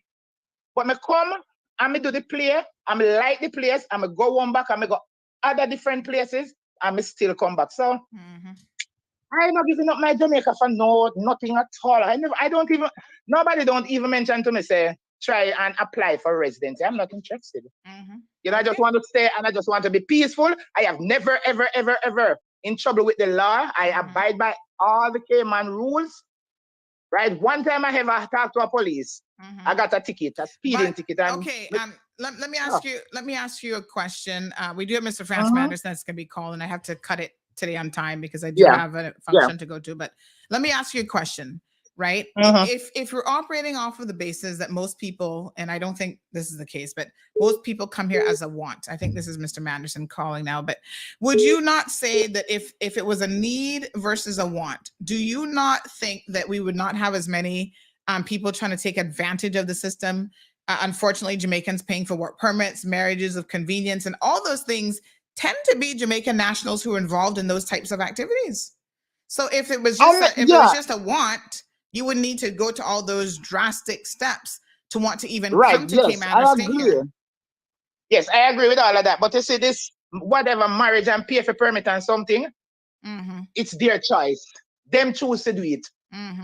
Me not do it, and a lot of Jamaicans here not doing it, but they choose to do it. So it's balance between need and wants. Yes. All right. Thanks very much. Appreciate it. Thank you so much, ma'am. Enjoy the rest of the program. You too, my dear. Have a beautiful day. All right. So we've got 2 callers on the line. I'm going to ask for caller number 1 to be brief because I think the second caller might be Mr. Manderson. Good morning, caller. This is Franz Manderson. This is How are you? Looks like you're the only one. You're the only one on the line. I am good. Morning. Okay. How are you? I'm good. You had some questions? Yes, sir. So a couple of questions. The first one is people are asking about why can't we have the ability for, one person said once a month for, dignitaries, I guess, from the U.S. to come in and issue visas here in the Cayman Islands. Explain to us what the current situation is. What has our government done over the years to try to get more available options for us, and why it's not happening, if you know why? Right. So we have to, first of all, take great pride in the fact that we have a visa waiver system. Not many countries in the world can go to their passport office, produce a police record, and get a waiver that allows them to travel to the United States without a visa. Some countries, people got to drive, 50 miles, all just to get to the embassy to get a no response. So we have a very, very good ability right now. And remember that waiver allows us to even travel by air ambulance or by private plane. So we really have a very good system in place. Now, obviously, it's inconvenient to, every time you want to travel, you have to go and get a police record, and you have to go and get a waiver. So that's inconvenient. Caymanians also have access to a British passport, which means you can apply for a ESTA and travel in and out of the United States as long as you want for a period, I think, up to 3 months without a visa. So obviously the United States says to us, you all have all of these exceptions and exemptions. It's a big deal for them to come once a month to issue visas to probably not many people. There may be a rush at the beginning, but it won't be that many. So I don't think they do this for any other country in the world where they just go over and spend a few days and issue visas. Everyone has to go to the U.S. consulate or the U.S. embassy where they have all of their fingerprinting systems, they have their IT systems. They just can't transport these things to Cayman and set them up for a few days and then go back home. They have said it's a very elaborate procedure, high security systems. Remember now, they are checking their intelligence databases before they issue you with a visa, and I don't think they want to sort of open those intelligence services on temporarily in a country without having a secure system of an embassy where they can control everything. But just to assure the public, for the last 10 years that I've been deputy governor, 11 years, every time that we have had an official visit from the U.S. Embassy, both myself and the Premier, and that includes Premier Panton, have met with these officials and said to them, what can we do to have an embassy here? Or you have a consulate here, but can we now change that to where it's an embassy and you issue documents? And on each occasion, they have said, no, first of all, you don't have the population. Now, the good news, whether it's good or bad, our population is increasing all the time. So at some point, we're going to get to where they say, yes, I think you all now have the population where it would be feasible for us to issue a visa. Right. Now, also, they have told us let me just clarify that, Mr. Manderson. Right. So you're saying that despite Caymanians thinking that we're overpopulated and we have a huge population, you're saying that from the perspective of the U.S. Embassy, that's one of the reasons why they've said no. Exactly. So when we ask them for pre-clearance, for example, for can you set up your immigration service here so that people clear immigration here, U.S. immigration here? They said you don't have the volume. You have, at the time I think we had 400,000 arrivals in and out of the country for that was tourist arrivals, obviously much higher when it comes to residents and others. And they're saying, sorry, you don't have the numbers that would justify us setting up an entire pre-clearance system here. And of course, what they insist on is total cost recovery. So we would have to pay the salaries of all of the CBC officers, all of their children's school fees, everything, if you want that system to be here. Also, they have said to us is they are exempting large numbers of Caymanians applying for visas. Once you had a visa before and you apply for it to be renewed online, they are exempting large numbers of Caymanians from having to travel to Kingston for an interview. So really, we have a really good deal. Other countries are jealous of what we have, and that is something that we should be proud of and we should protect. Which is why when people say, "Oh, you should give the Cubans some food and water and tell them to just keep going," those are the kind of things that annoy the United States when they see a country like Cayman, who they have given all these exemptions to, supporting illegal immigration into their country. But that's what we will be doing. So it is so very important for us to be a responsible country, a responsible neighbor, not to support illegal immigration, and do everything we can to uphold the good reputation that the Cayman Islands has. Wow. Yeah, I think people need to understand these things a little bit better, and I guess maybe it's part of a general educational process. So someone is asking the question about waivers, and they're asking how good are they for? So is there a certain amount of time? The police record is good for, I think, between 3 to 6 months, but the waiver is only good for once. So basically, you have to reapply for a waiver whenever you travel. Right. But one of the easiest things to do then is to just apply for your British passport, and that takes, I think they've got the processing time way down now, and you then use your ESTA. So if you go in on a waiver, how long can you stay in the United States of America? I think it's up to 6 months. It's up to 6 months. But the ESTA, I think, is 3 months. So you need to, like I said, the waiver is something golden. We need to treasure that. Not many countries in the world, you travel to some places and you tell them, I don't need a visa to go to the United States. I can go on a police record and another document. They're extremely jealous. Wow. Let me ask you a few questions about the ESTA, right? Because I think I was asking you this last week. Now, if you have the ESTA, which you can get for that's the waiver, to remind me of what ESTA stands for again. So there is the Electronic Travel Authority.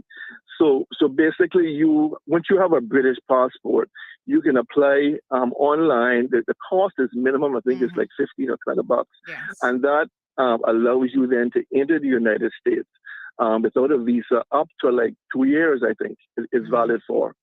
So I mean, it is really smooth sailing through the controls. But when you have that, you can't travel on air ambulance. No, that's correct. That's correct. That's correct. But you can on a visa waiver, which is, like I said, a really good thing. And in the cases of an emergency, a visa waiver can be obtained quickly. So if you needed to get off island. I mean, our passport office does an amazing job with that. We issue visa waivers 2:00 in the morning to people that have had car accidents that needs to be air ambulance out. We issue emergency travel documents when they're needed. I have some amazing stories of how the passport office have turned around applications in hours to get people off the island that need to travel for emergencies. So we have a very good system that works. You can get your police clearance now online in about 24 hours. So, we have a really good system that supports emergency travel. Right. Now, what about someone is saying, why not make the Bahamas a place that Caymanians can go? So there's a few questions that were coming in during this morning's segment about whether or not you can go to the Bahamas versus Jamaica. Yes. Some people, like Miss Brenda, shared her experience where she had booked an airplane ticket to go to the Bahamas, and they basically called her a few days before and said, you can't do that. And she had a substantial loss. I've had other people messaging me this morning, said, oh, my boss just went to the Bahamas, his Caymanian children and their Jamaican domestic helper all went to the Bahamas last month and were able to get through with visas. So what is the position?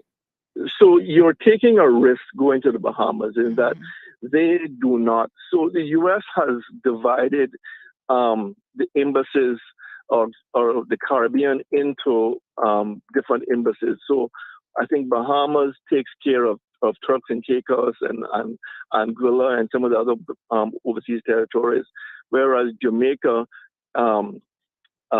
is responsible for Cayman.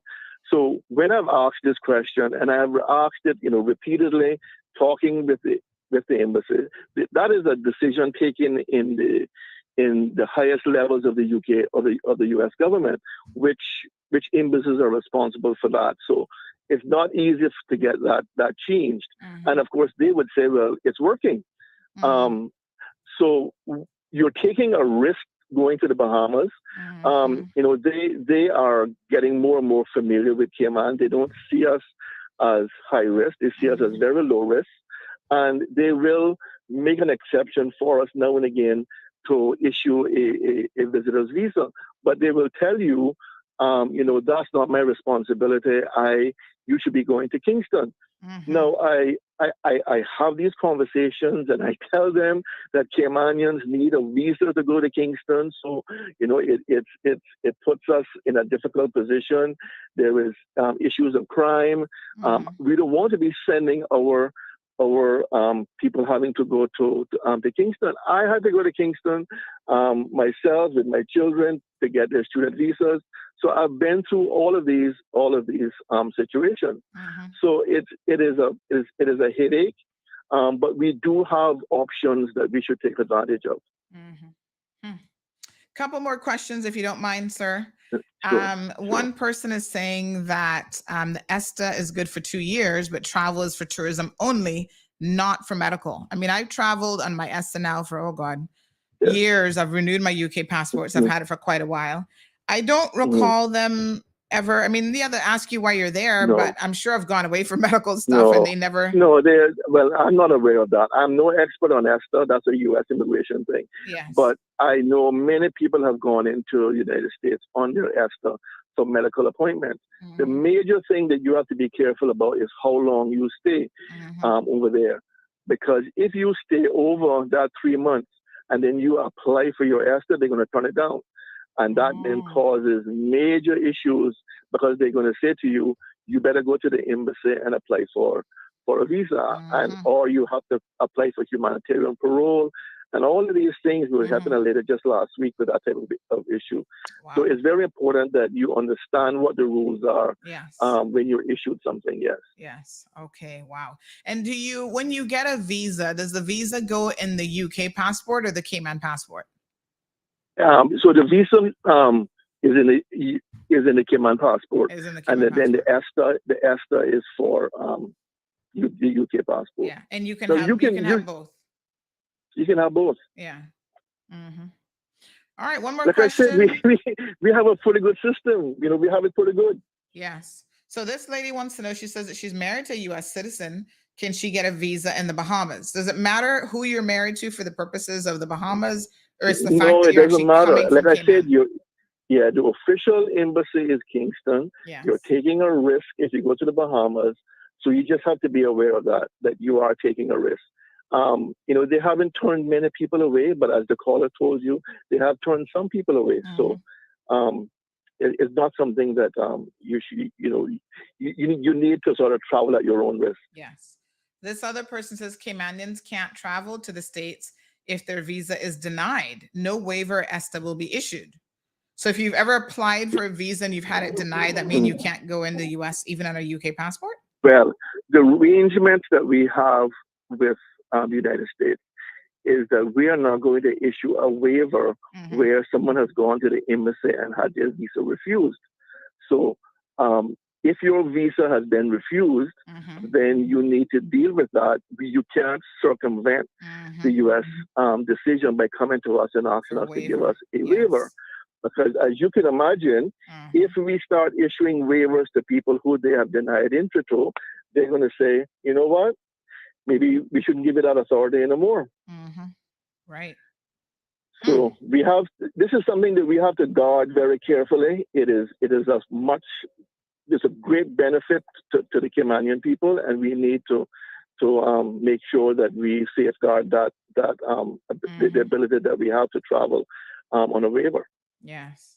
So Mary says that I think before you could use a police clearance, a police record multiple times within 6 months for the visa waiver application, but now it can only be used once. Every time you travel, you have to apply for police record. You're not aware of that? Okay. No, matter of fact, I have seen the opposite of that happen. So I don't. Yeah. I'm not aware of any change in policy there. Right. All right. Miss Brenda says, but every time you need a waiver, it costs $50 KYD, and it's only one entry. So there is a cost factor. Yeah, there is a cost factor. There is a cost factor. Yes. But I would, like I said, I would encourage Caymanians to apply for their visa online in the U.S. Embassy, and they may be exempted from the requirement to attend an interview. They have some notices on there. I'm hearing they do it for children and elderly people specifically, so that they don't have to be inconvenienced. But other persons have got it done as well. Oh. Other persons, a gentleman in my office just got it done, and he's certainly not elderly. So they have given Caymanians a lot of exemptions and a lot of priority. Right. One final question here, folks. We do have to kind of keep to tight timeline today because we're attending the official opening of the John Gray High School. This person says, ask him what keeps Cayman from returning passport production back to the Cayman Islands. Well, that was a decision taken by the UK. They decided to repatriate all of the processing of their passports from all of the foreign embassies or consulates or passport offices. That's a decision taken by the UK. I understand for security reasons, they didn't want to be sending blank passports all over the world anymore. And so that's how we got here. But that's not a decision that we took. That's a decision that the UK took.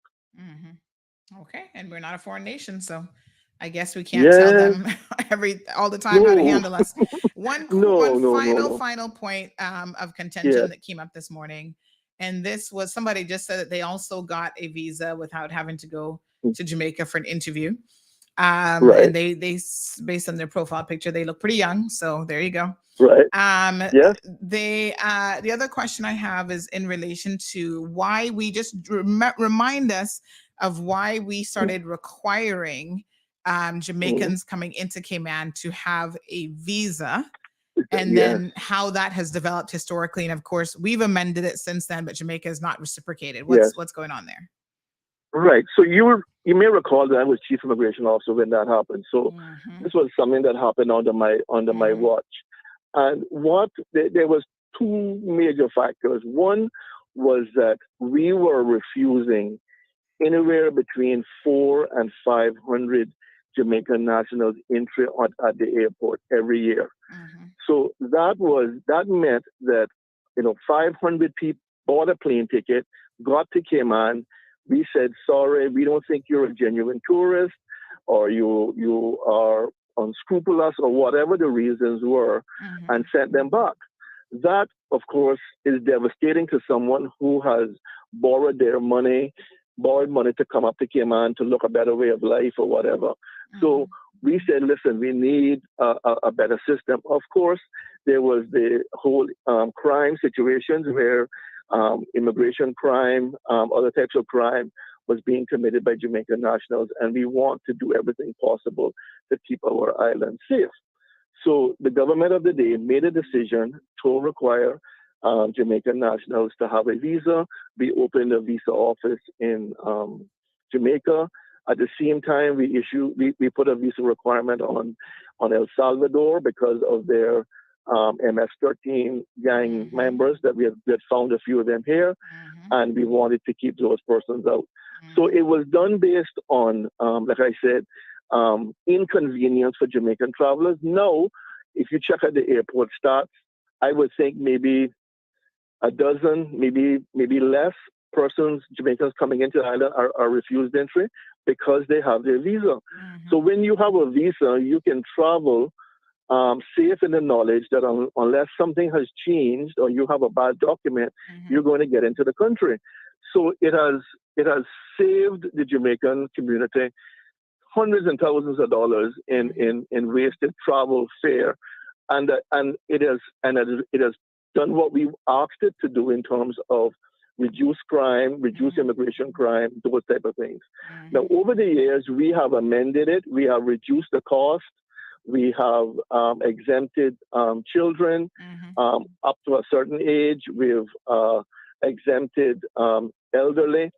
So far, the Jamaicans have not reciprocated, and I know that is something that we want to take up with them again when we have some talks with them, because they should basically change their rules to affect ours, to be the same as ours. So I think they still charge $100 where, and I think we charge $80 or something or much less. I can't remember the exact cost. Right. But the visa system has worked very, very well. It has served its purpose, and I think it's something that we, can say has actually worked very well on both sides. And I understand that their government is actually pressuring the Cayman Islands government to remove it entirely, despite the fact that they've made no concessions at all, which a lot of people feel as though that would be a huge mistake. Yeah, and yes, I mean, I think I don't know of anyone who's in favor of removing it. We must accept that there is serious crime in Jamaica. If we're getting wanted persons coming in now by boat, who's wanted here, can you imagine if you don't need a visa and you can just jump on a plane and come on down to Cayman?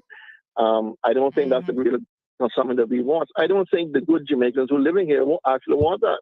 Yes, most certainly not.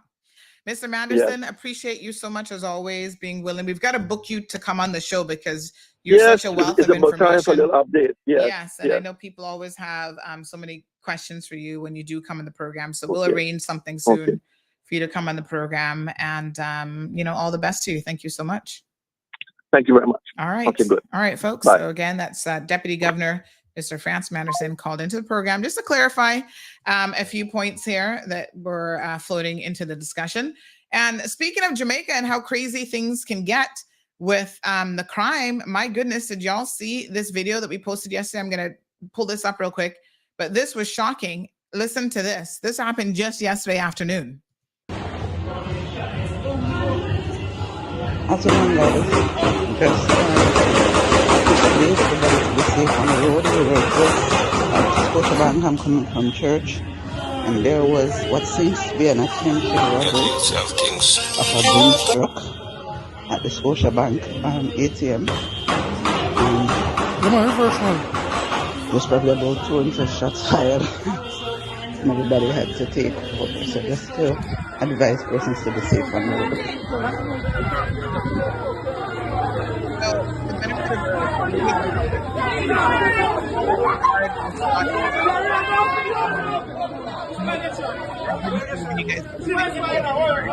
The ground over 100 rounds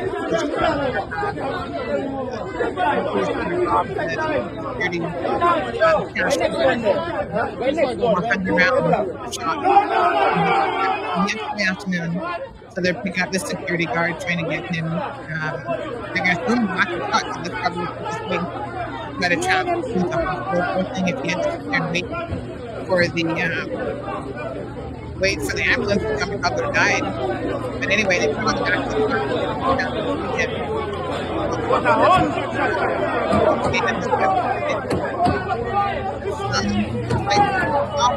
And you guys heard the gunshots? I mean, these are like automatic weapons. Bam, bam, bam, bam, bam, bam, bam. It's just what on earth? My goodness. Okay. Oh my gosh. Look at the poor man's blood on the street in the parking lot. And it's just another day in Kingston, folks. This is so, I'm assuming this is Kingston. Where is this first night? Oh my gosh. I mean, really?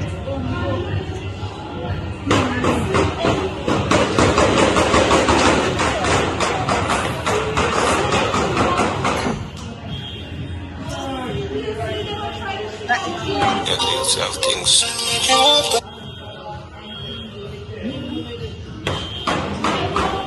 Come on, that's the money van trying to back up and get away from the would-be robbers, I guess. My God.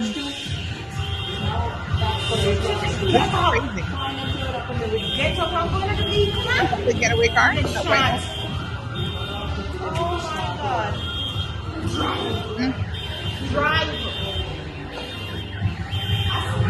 Getaway car? What madness.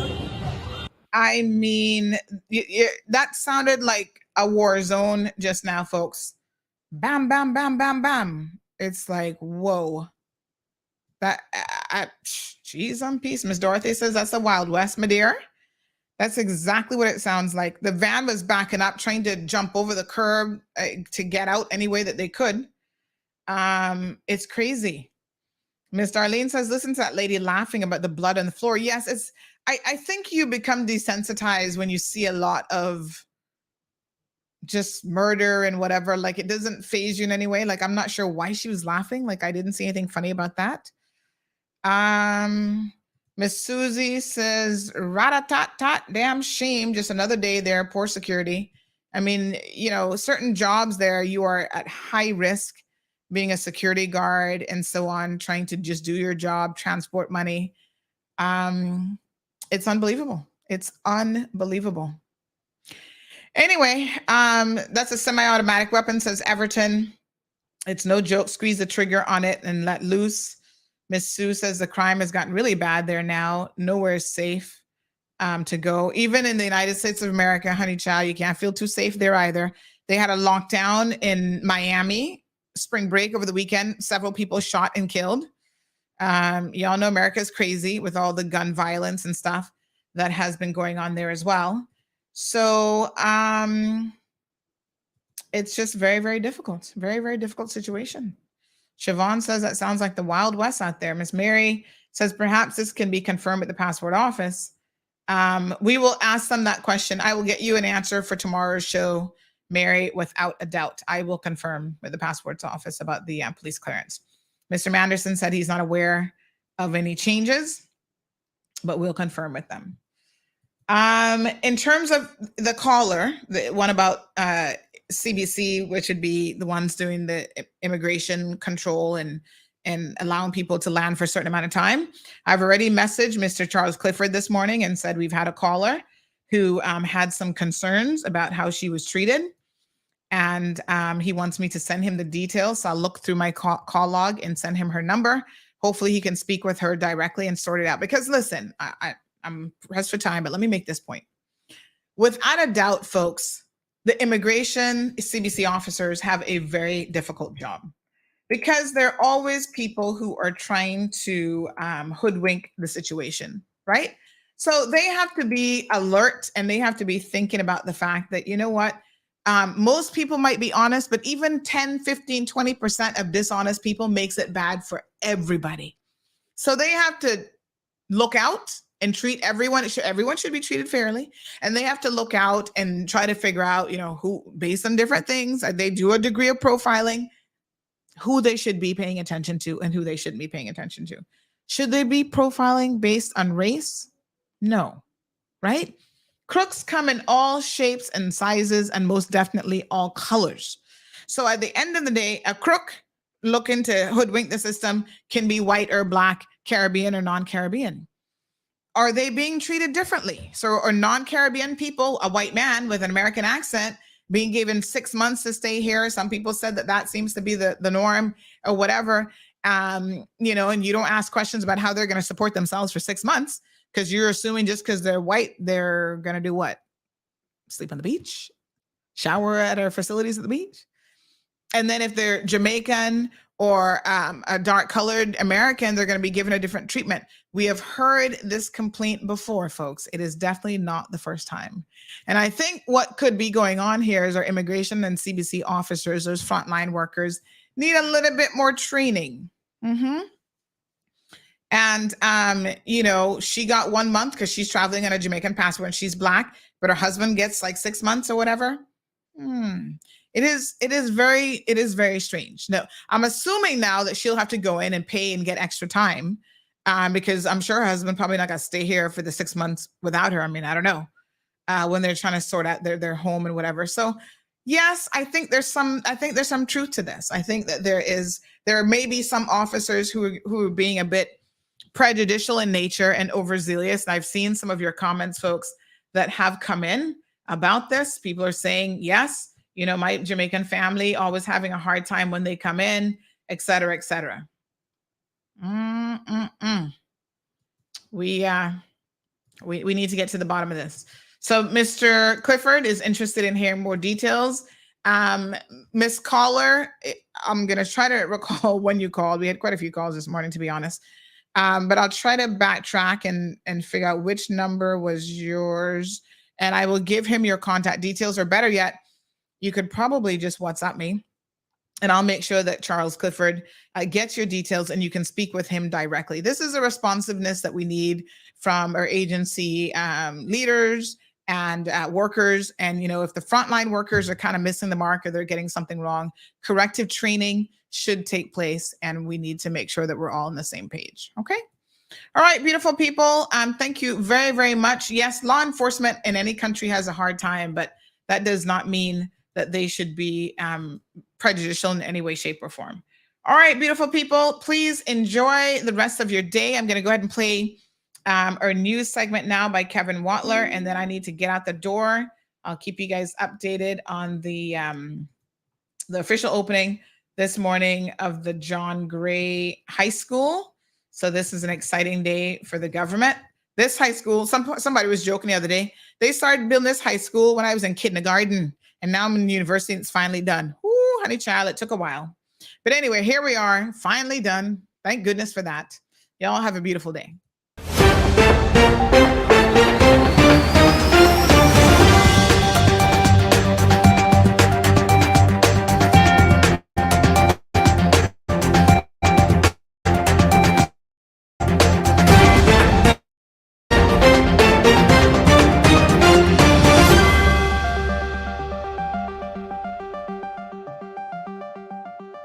Hello, I'm Kevin Watler, and this is your CMR Daily Buzz. Here's a summary of some of Cayman's latest headlines.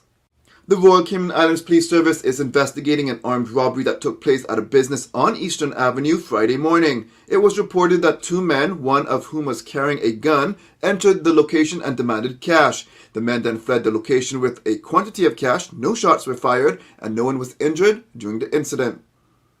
Alvin Shaquille Ebanks, one of two men accused of committing an armed robbery at the Hell Esso service station last December, was found guilty on Friday. Ebanks was found guilty on one count of robbery and one count of possession of an imitation firearm. Police said that they responded to 3 incidents where motorcycles were stolen last weekend and are advising members of the public to take extra care in securing motorcycles. In one of the cases, a member of the public found a motorcycle at a location off Shamrock Road and reported it to the police, who determined it was a stolen motorbike. The Royal Cayman Islands Police Service is also urging boat owners to properly secure their vessels, whether they are kept in the water or stored on land on trailers, to prevent theft. The warning comes as the RCIPS has responded to and investigated reports of stolen boats and other marine vessels. Honduran government officials are visiting the Cayman Islands to assist with consular-related services, including obtaining a new national ID and renewal of passports. This historical opportunity was made possible with a collaboration between the Cayman Islands government and the government of Honduras. Now, for your CMR weather update, it's brought to you by WG Charters. Sunrise at 6:30, mixed clouds with sun and scattered thunderstorms. When the temperature is at 82 degrees Fahrenheit and the humidity at 74% like the forecast calls for, it will feel like it's in the mid-80s. Winds east-southeast at 5 to 10 miles per hour, and the sun sets at 6:36. At nighttime, the temperature falls to the mid-70s. Looking forward, similar weather conditions are expected. If you would like to know more on any of these stories, visit CaymanMallRoad.com or follow Cayman Mall Road on Facebook, Instagram, LinkedIn, Twitter, and YouTube. That's it for now on the Daily Buzz. Thank you for joining me. Please stay safe, and God bless.